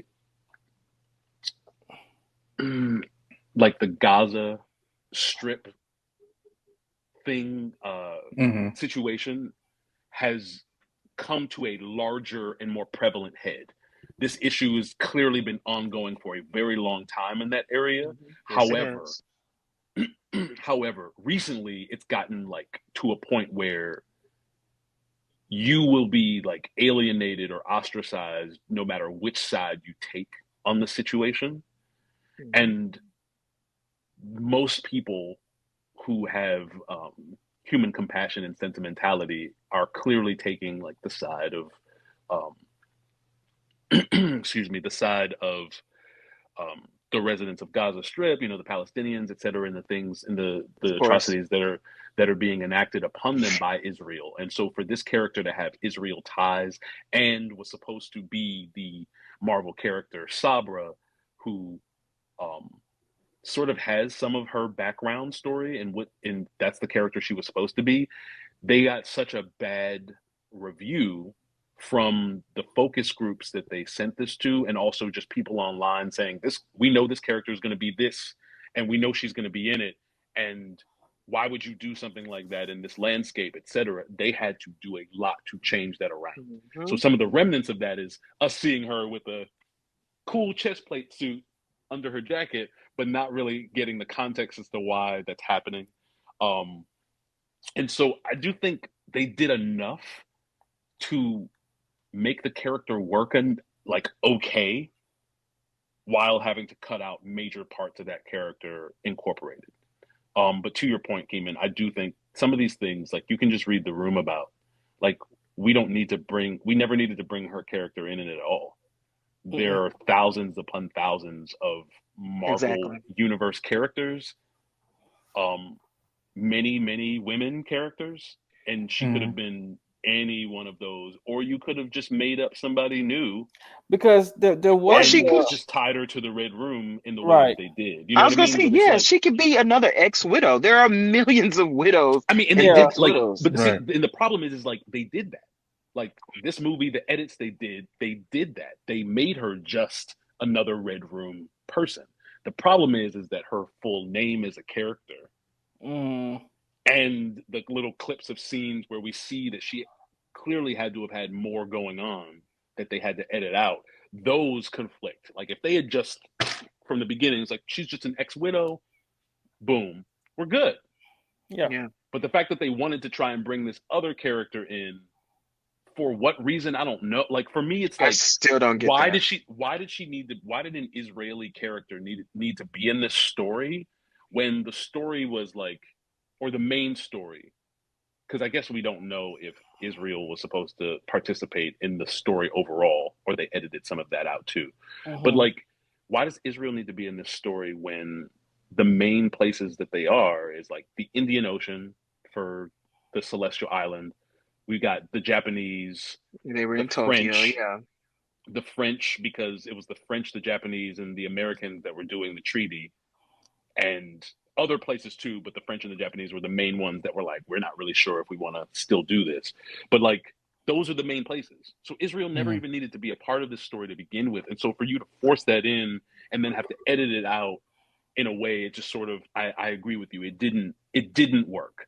I don't think that her character really threw me out of the rest of the movie enough. Oh no. But that is something that's absolutely like, she could have just not been here. Yeah. Or you could have made it like, I guess the other part of it, which is probably things that she was scenes in, is the black woman who was like his actual Secret Service agent woman.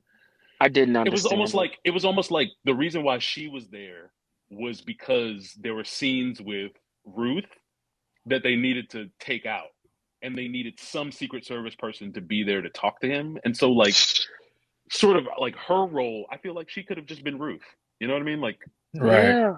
You know what I mean? Or Ruth could have just not been. So a lot of it just, it made sense. It just was flimsy. Like it was flimsy. Like you do have multiple Secret Service agents. That makes sense. Having a head of security makes sense. Having a head of security that's an ex-Black Widow makes sense in this world. So it's like, it makes sense. It just wasn't good enough. It wasn't executed well enough for it to be palatable. Yeah, and I felt like she was an afterthought, the African American one. I feel like she was just an addition and an afterthought. And I was like, I feel like you're supposed to be way more important than what they're given in this film. And I don't like that. That was going to be my negative right there. Because it seems like she should have had more scenes than she had. Yeah. Especially the way they had her set up, like telling him, like, do you want to take, the easy way or the hard way? Like, it seemed they have history, but it seemed like the scenes were cut. Like you said, it should have been longer to explain some things. Yeah, I think what happened was Ruth had a much larger part, but they had to edit out a lot because of trying to make sure that they didn't upset the anti-Israeli like faction of people that feel wronged because of what's going on in Palestine. So because they had to edit all that out, they still needed the story beats of Ross saying and getting to certain points. And so they're like, well, how do we do that? Oh, well, the president has a lot of Secret Service members that he probably talks to. Let's just bring in one other Secret Service member and have her be that thing. And so it just sort of, it was weird to me because she didn't feel like that much of an afterthought until after the movie was over. And I thought about it. Yeah. Because she shows up in the beginning, like they get to the White House and she's the one greeting Sam at the door, and she's like, such and such. That was his They connect. seem to know each other, right? Have history, so right? Like, that was his connect. She that doesn't he seem like about. an afterthought. But then after the movie's over, it's like every other moment she was in the movie since then was just to like fill space so that Ross could get to the part in the dialogue to move the plot along. And so it just sort of felt like, why is she here? And Why again, couldn't she have just been a text? And again, my comment regarding both her and the Ruth character have nothing to do with the actresses, because again, they both were great in what they did. It's more so the direction that I have my thing that to say that it didn't work, because again, yes, she definitely was an afterthought. And like Cedro said, why was Saber even a thought to be in this film? Why did Israel have to be involved in this in the first place? That's the main question here. But again, the two of them did really well. I just feel like the two female characters got the short end of the stick in this situation, but it's fine. Because I mean, clearly some of these things are out of control, out of a lot of people's control. But I just wanted a little bit more there. And then the second thing, the last thing I want to say is, I wanted more of Giancarlo, and I'm gonna leave it there. That's all I wanted more of him. That's it, because I enjoy him as an actor, and I just wanted more of him, because I felt like the scene between him and Sam the fight scene was really good, and so I'm like, I wanted more. Like, yes, I mean he played Sidewinder very well, even though we were under the impression at first that he was going to be like a brand new character, or maybe his character just wasn't disclosed at first. But I think he was supposed to be a brand new character, and then I think when they did their screen test, they were like, because they took the feedback of their screen test too hard because of the things that Marvel has gone through in the past, and they were like, well, people don't like this, people don't like that. So I think they actually made his character from a brand new character to somebody that's already known as Sidewinder from the Super Society. I think that's what happened. Well, he told us when he was casted. Giancarlo told us that he had been talking with Marvel for a moment about trying to find a character. They were never supposed to make him a brand new character. Okay. He told us that he was going to be a character that exists in Marvel in the comics, and that he wasn't sure if anybody would be able to guess who he was going to be. That's what it was. Okay, yeah. Okay. Little misdirection.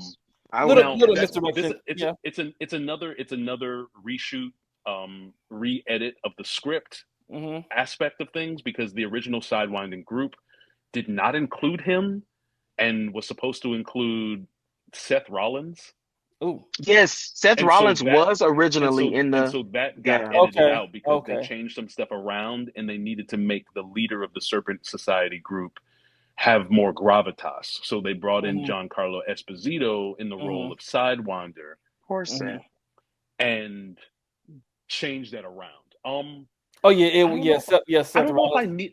I don't know if I needed more Giancarlo. Like, I love seeing him and stuff. I think what they gave us was enough because of what he was able to provide for the story. Yeah. Because if we're trying to look at this also as, does this movie do well enough to get a sequel? And what does that look like? If we're thinking about this in trilogy terms, like, I'd be fine with Giancarlo getting teased as like a B or C or subplot villain in this that becomes a little helpful, and then like escapes in 2 and 3 and becomes like a bigger person.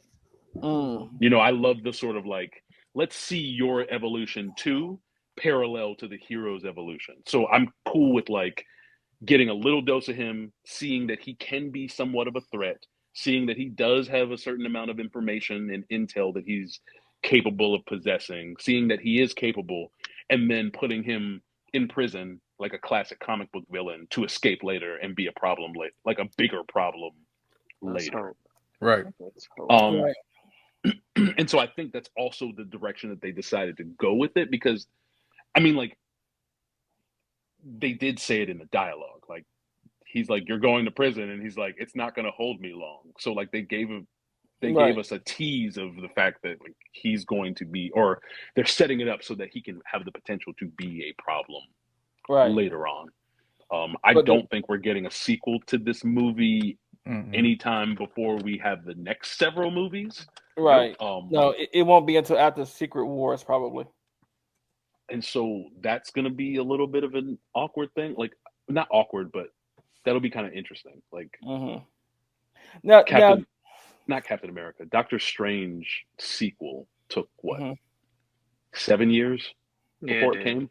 Right. So it's just going to be odd to have like this, like 5 years later, Captain America Brave New World 2. Right. Brave 2 World. Not Brave 2 Not World. Brave 2 World. You know what? Devon, what did you not like? I'm sorry, I forgot. You didn't even get that. What didn't work for you? Yeah. What didn't work? It's a little different than what didn't you like. Right. What didn't work for me? No, I didn't like it. And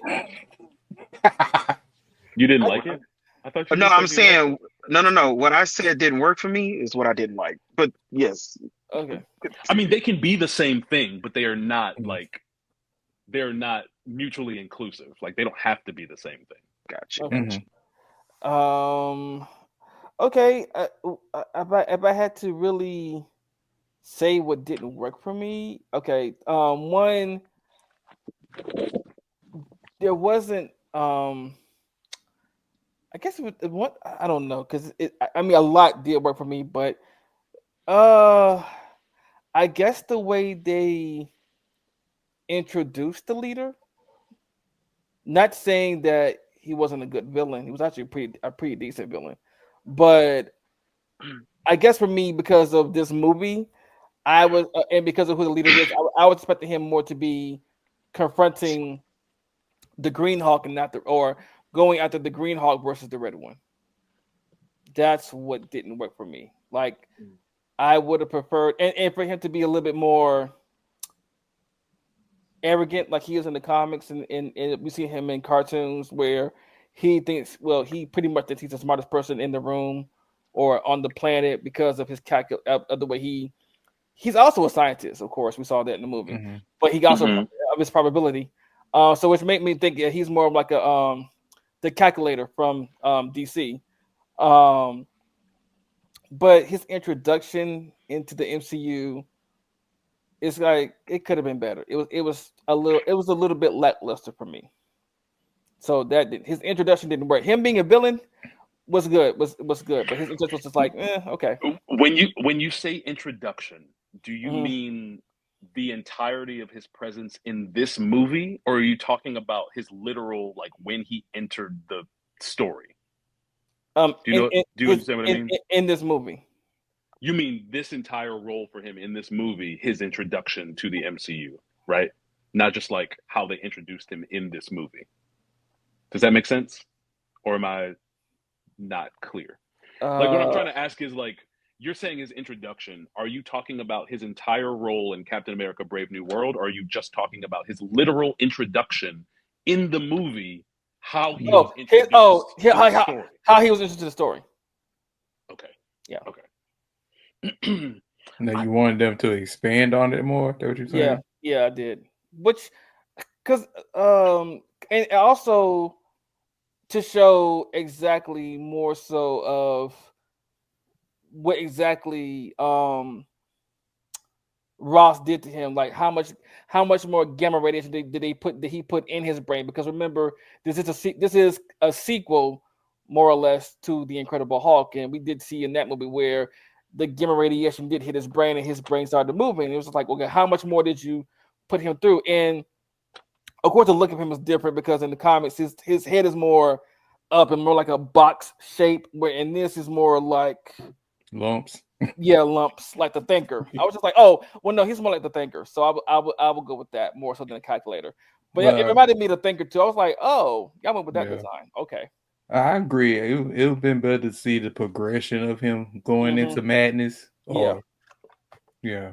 They But gave him but that might have angstrom been leaving. right. But that might have been one thing that they cut out. Maybe they did have it, but they cut it out again with everything else that they cut out. And another thing that I wish would have been more they would have spent more on is Celestial Island. I think they could have shown how people were getting adamantium off of him. Like, were they drilling? Were they what tools were they using to get it out of him? Was it on the inside of him? Was it on the outside? So I wanted that more explained. Well, they did show that they had facilities inside that were mining. They did say it. Like, they didn't say it a bunch of times to make sure you remembered it, but they did mention it in that opening gala event where he was talking to the world about it. To your point, I will say that to me, one of the things that didn't necessarily work fully is the adamantium thing. Okay. Like, it's cool that it's cool that this is the way they're introducing adamantium to the MCU, because we really haven't had it in the MCU at all. With the exception of Wolverine in the very last movie that Marvel showed us. But it was like they mentioned that it existed. They said that it was like a metal, or that it was a substance that was stronger than vibranium, but they didn't really like expound on what that meant. Yeah. It was just like, adamantium's here, and they sort of banked on the fact that most people watching would have some previous knowledge of what that was. They didn't really try to explain what it was for us in the movie in some way that actually stuck. It was just like, yes, there's a big celestial, there's a dead creature, there's a dead monster creature robot thing sticking out of our planet, and it's got like this resource, and we've decided to name it this resource. We decided to name this resource, which is also a brand new thing for the world. Didn't really explain how that came about. And then we didn't really explain anything more. Like, how is it stronger than vibranium? Right. Like, how is it really applied, besides just saying it's a strong substance, it's stronger than the substance the Wakandans have? Like, it didn't really do anything besides that. And so for me, that was a little weird, considering the whole world is fighting over it. You'd think you'd give us, that's why I said 10 to 15 more minutes. We could have gotten like 2 more minutes with the black woman. We could have gotten like 2 more minutes where they explained two more minutes where they explained a little bit more about adamantium. Just a few things that could have just been tightened up a bit. Yeah. Especially considering this movie. Go ahead. Especially considering. I was gonna say, especially considering that they're tying in like 3 different projects in one film, and teasing towards future stuff with the whole adamantium aspect and the multiverse incursion problem, Doomsday, and Secret Wars, so just some of those things didn't necessarily work as well as they could have. That being said, I think that a lot of the mistakes happened around like marketing for the movie, and happened around like not taking a little more time to really hash out a couple of things throughout. And that's why for me, this movie, it was a B. Like, it was fine. I mean, it wasn't Thor the Dark World. Well. You know, it wasn't Iron Man 3. 3 is better than 2. Is it though? Yes. Okay. Yes, it is. Yes, it is. Let's think about it in like, we're gonna put a pin in that one. The first Iron Man villain is Obadiah Stane, Ironmonger. You fight somebody who basically gets in a suit that's similar to yours, and you fight him, right? The second one we've got an angry Russian guy who's doing the same thing, and with electrical whips called whiplash. And now we have to contend with the fact that we also have to deal with the fact that Rhodey is now Don Cheadle instead of Terrence Howard. And Iron Patriot. And don't get me wrong, I think Don Cheadle has been a better Rhodey than Terrence Howard. Mm-hmm. But like there was a lot that changed, and that movie didn't do what it needed to do. Also, the first Thor movie wasn't really that great either. So like if we're comparing Marvel movies, this to me doesn't even reach the bottom 5. So it's a B. There's a couple of things that could have like topped. There's a couple of things that could have fixed the problem and made the movie a lot better overall than it was. But I don't think that those things in and of themselves make the movie bad. Okay. Is there anything? Okay, so here's a question I do have. Since it was said a lot, well, said a couple of times, and I guess you consider it a teaser. Do you think Sam will get the super soldier formula in some kind of way? It may not be from this universe. It could happen during Secret Wars, because in the comics there is a universe where he does get it, but he gets it through a blood transfusion from Steve. So, but considering the way that things went in this movie, do you think they will give it to him? I don't think they'll give it to him. Mm-hmm. Like, I do not think that our 616 Sam Wilson will get the serum, because that is one of the main focal points as to why he's different and why he matters. Right. Because he continually keeps choosing not to, even though the thought about doing it crosses his mind frequently. Right. Which I also thought was fine. Like, some people had some issues with that, but I feel like every human being, that's realistic. Every human being struggles with inadequacies and that type of stuff all the time. So like for him to constantly think about it or talk about it isn't really that odd, because in the experiences I've had in life, most people I know talk about the things that bother them more than once. They don't just talk about it once and then expect everybody to remember forever. They literally talk about it all the time, because that's how we work as humans. So like I thought that was fine. I don't think they'll give it to him. Like they will not give it to this Sam. Maybe in Secret Wars he meets another Sam that has it. Right. But they're not going to give it to ours. Okay. Like, I agree. Unless they do something weird where in the eventual crunch of the universes to make one new universe for the MCU going forward after Secret Wars, if Sam is a part of that group, maybe we don't get our Sam. Right. You know, there's also a very strong possibility that the variants that we see of the characters that we're expecting to possibly see in Secret Wars, that some of the ones that we like and we've known up until this point will not carry over, and maybe their variant will instead.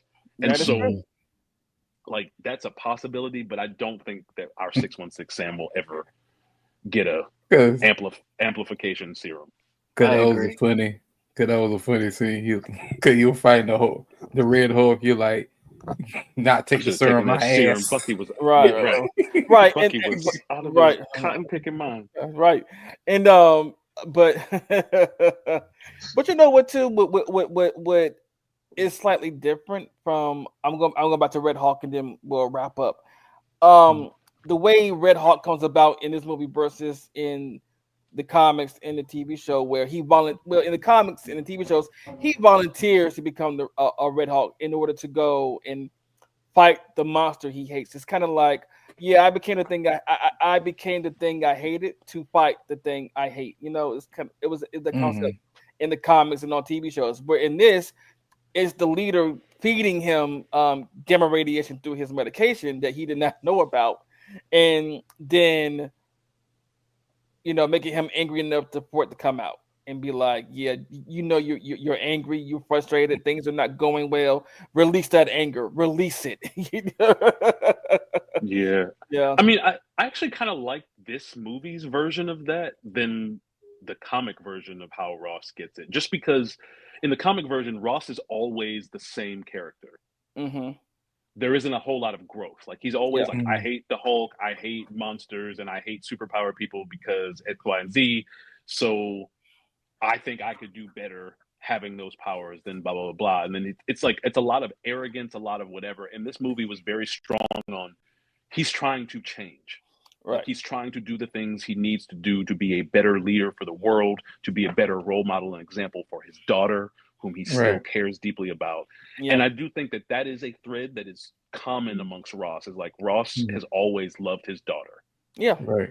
And I think that that is enough of a catalyst for an older man who's not in wars anymore, that now has a larger position of leadership to decide that he wants to be better. And so I like the fact that they decided to make it where it's like he's trying to be better, but the mistakes of his past that he still hasn't really atoned for have now come back to bite him in the ass. And it bit him in the ass in the sense of the guy he was using to keep him alive with medication has been spiking the medication. Right. To try and F him over. Like, I actually like that. Yeah, it's more down to earth. I do too. Yeah. As opposed to Ross just being like, put me in a chamber with gamma radiation and see what happens. Like, I like the whole like shoot I me was up. dying. Yeah. This medicine was helping me. I was using one of the smartest people that helped me figure this out to do it. But at the same time, this person I'm keeping prisoner is like, well, I'm gonna get mine too. And so I like that. I like the lore and the history, them tying in the Incredible Hulk stuff, because it gives this story more depth than if we just had a new villain to contend with now. Where it's like, no, this has been going on for like 16, 19, 20 years, where they basically kept me prisoner and like making weapons and medicine and shit for them and thinking up solutions. And like, I just want to be fucking free. And these guys will not let me go. So let me do what I need to do to ruin everything because of whatever. That being said, they were also talking about like the thinker didn't, I mean, not the thinker, the leader, he didn't care about what happened to the world. He just wanted to get back at Ross. Yeah. But then like the final scene where he's just like, it's my world too, and it's your world. But what happens when people from other worlds need to protect their world, right? And so my thing is like, so you do care about Earth. Yeah. Because you definitely did a whole bunch of things during this movie to destroy it. Right. Just for spite. Right. Maybe he's had some time to think and just thinks differently. But Because, like that's but yeah, I mean, I thought that they did a better job giving us a Red Hulk in this than sometimes the comics have done. Okay. Right. That being said, some of the execution around it obviously is like, left a little bit to desire, but yeah. Right. All right. So, but I want a sequel. So me too. And also I hate the fact that people online were like, well, Sam doesn't seem like he's leadership material. I'm like, you have to build up to that. You can't have Sam just come in and take over a leadership role and be the next, Steve Rogers or whatever. He has to find his own way to be a leader. But why is he not leadership material? No. No. I'm saying, like, did anybody say in the stuff that you read, like, why they felt like he wasn't, or they're just saying that out of their ass because he's not right and taking charge? Well, it's like because Steve does. Number one is because of this. That's number one.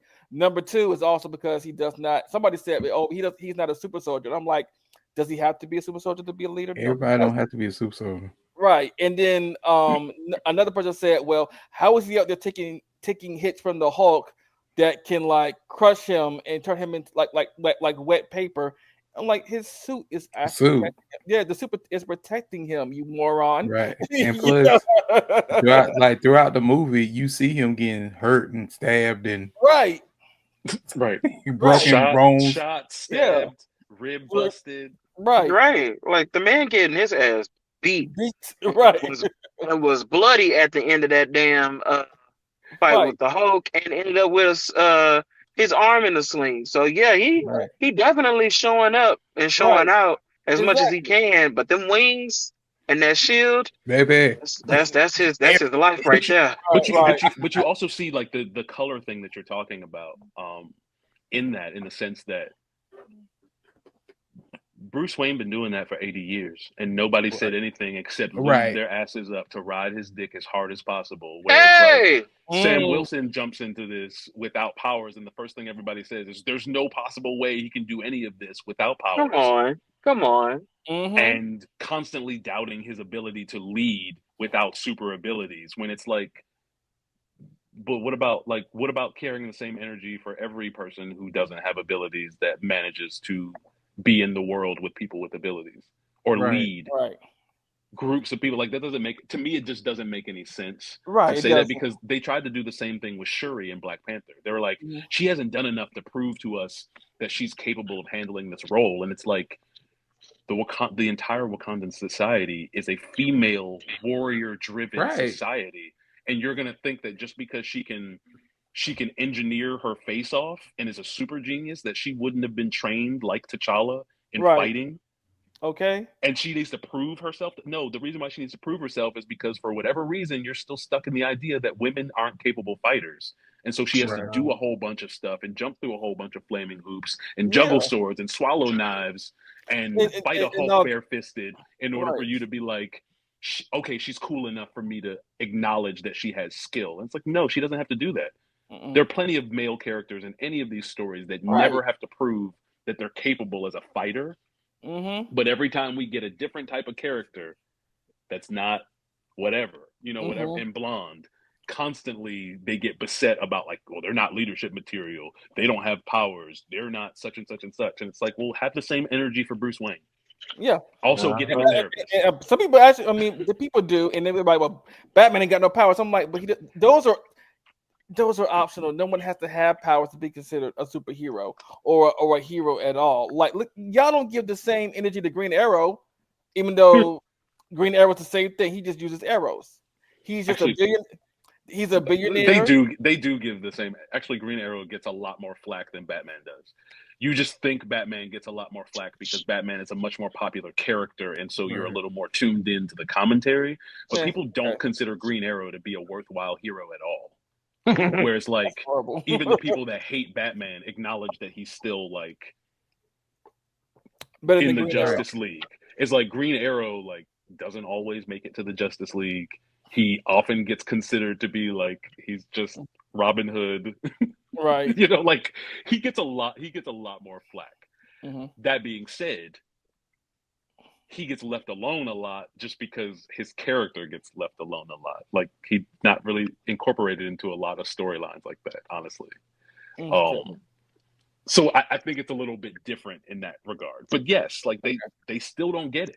Batman, whether it's Oliver Queen, whether it's Bruce Wayne, they don't have powers. Nope. And they still do things and people are still cool with it. It's like Sam Wilson shows up and suddenly now we have to be like, well, you're not worth anything, or you don't have value. Why are you able to go toe to toe with the Hulk and live, or why are you able to take missiles to the face just because you have a vibranium shield and vibranium wings that are practically what that right? I mean, let's also think about the fact that like Sam is doing things a little bit more delicately than Steve did. Yeah, again, I talk about de-escalation. Like Sam was. When we met Sam in the MCU, this is aside from the comics, when we met Sam in the MCU, he worked for Veterans Affairs and he worked as a counselor. So like his whole thing is listening, understanding, trying to find better solutions for everybody and de-escalation. Every time Steve has been the main character in a MCU project, all he did was use his like arrogance and white privilege to fight against whatever he felt like he needed to fight against, no matter what it did or how many people it screwed over in the end. Right. And the ramifications of that we felt in every single movie he's been in, including Civil War, where if he were in that situation, if Sam were in that situation, de-escalation. Steve's like, no, I'm gonna fight you and everybody else because y'all are coming for my best friend. Action first, ask questions later. Real bad bitch. Got her own money. And if anybody out there is fortunate enough, like myself, and I'm glad I caught the bundle when I did. So if you go back and play Marvel Ultimate Alliance 2, that's actually the concept is the story behind it is Civil War, like one side disagreeing with the other of how to handle heroes and characters. And And it gives you, it does give you a little bit more in depth with that, but you can also go read the comic too or listen to it. But yeah, if you guys don't understand the whole thing behind Civil War, I mean, in the movie it was more about Bucky, but they did say that as well. because let's be honest, like in everything that Captain America has been in the MCU, if it wasn't running and like punching something or fighting against something as hard as possible, like he wasn't really that effective. And a lot of the decisions he made ended up messing up a whole lot of other things, because the decisions he made in Civil War ended up with the Avengers being split up and not together enough to fight against when Thanos came in Infinity War. Like his actions actually screwed them over the most. As much as everybody wants to be mad at Star-Lord for pistol whipping Thanos in the face. Right. It's like Steve really made the decisions that fucked everybody over. Right. Yeah. And so like I do like what they did in this movie to make sure that like Sam is better than Steve in those regards. Yeah. Steve was born of a world where it was a lot more black and white, sometimes literally.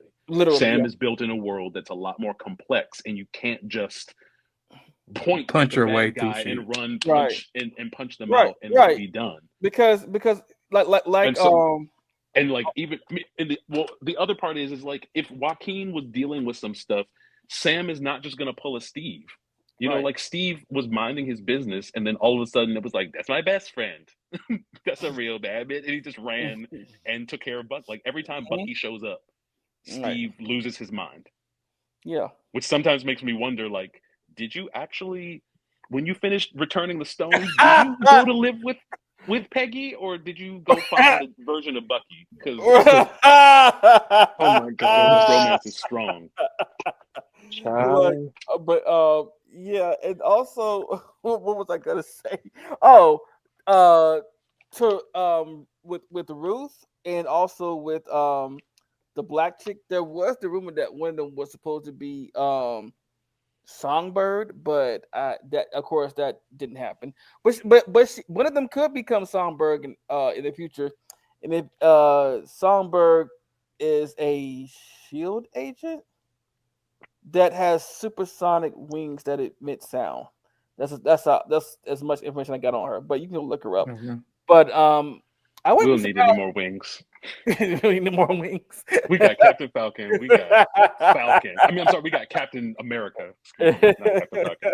We got Captain America. We have Falcon, and we have I forgot her name, but the woman from Moon Knight. No, Birdie. I mean, like sure, but the girl from Moon Knight, with the wings, and we got Birdie, who I hope shows up in live action.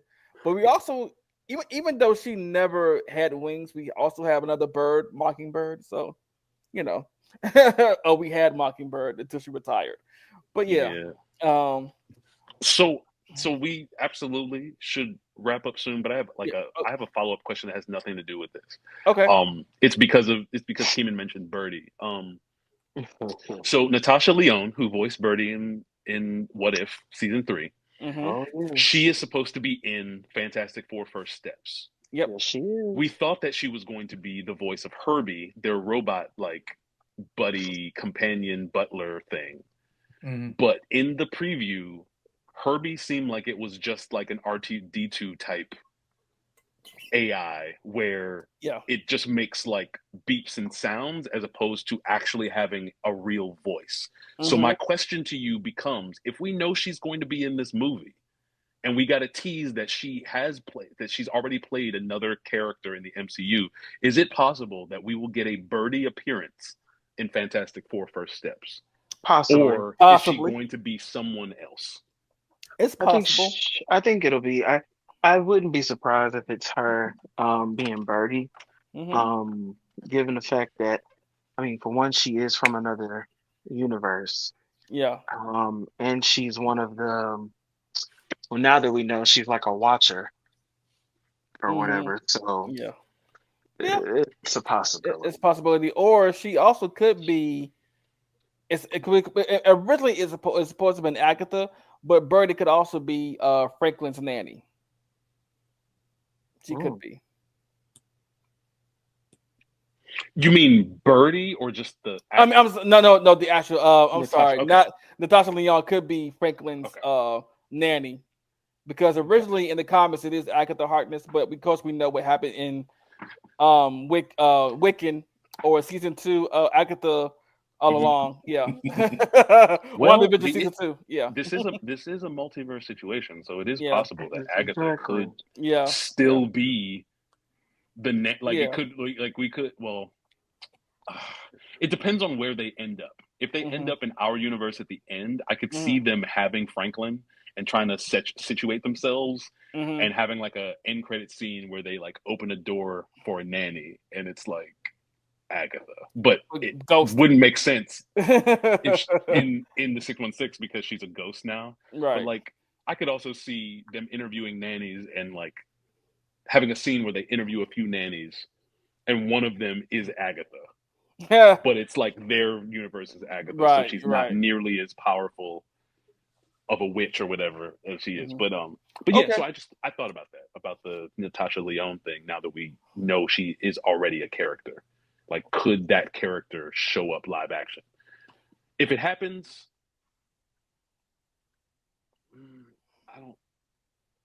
it'll be okay. Yeah, I feel like if they're gonna make any character a live action character, I would definitely make it Kahorti. I agree. I'd rather her, especially if we're gonna make brand new characters in a show that don't exist in the universe and we're gonna bring them to live action. Like she deserves first. Yep. Just like her people. She came out first. Yeah. Hey. And she was very impressive. Very impressive. Like yes, her. It would also be a useful ability. Oh yeah. It might, but the problem I think is that maybe it becomes a little too redundant because it's similar to America Chavez's powers. Her basal level powers, not like what she became, not what Kahorti became, but like her first thing was like, oh, I make portals, and they go places. I'm a sling ring by myself. Right. All right, y'all. We sorry. I'm sorry. Did you have anything else you wanted to add? Oh no. Okay. All right, y'all. Well, actually, yes. Okay. So as of right now, this is just a number. This is just a numerical reading. As of right now, through 4 days of the opening weekend, Captain America: Brave New World has a global debut of 192.4 million. Damn, it made a couple of million above early estimates because the early estimates was like 190. Wow. And so they're actually doing slightly better. But we also know that one of the other things that's happening now is like critics are basically giving it like a 50, but audiences are giving it like a B.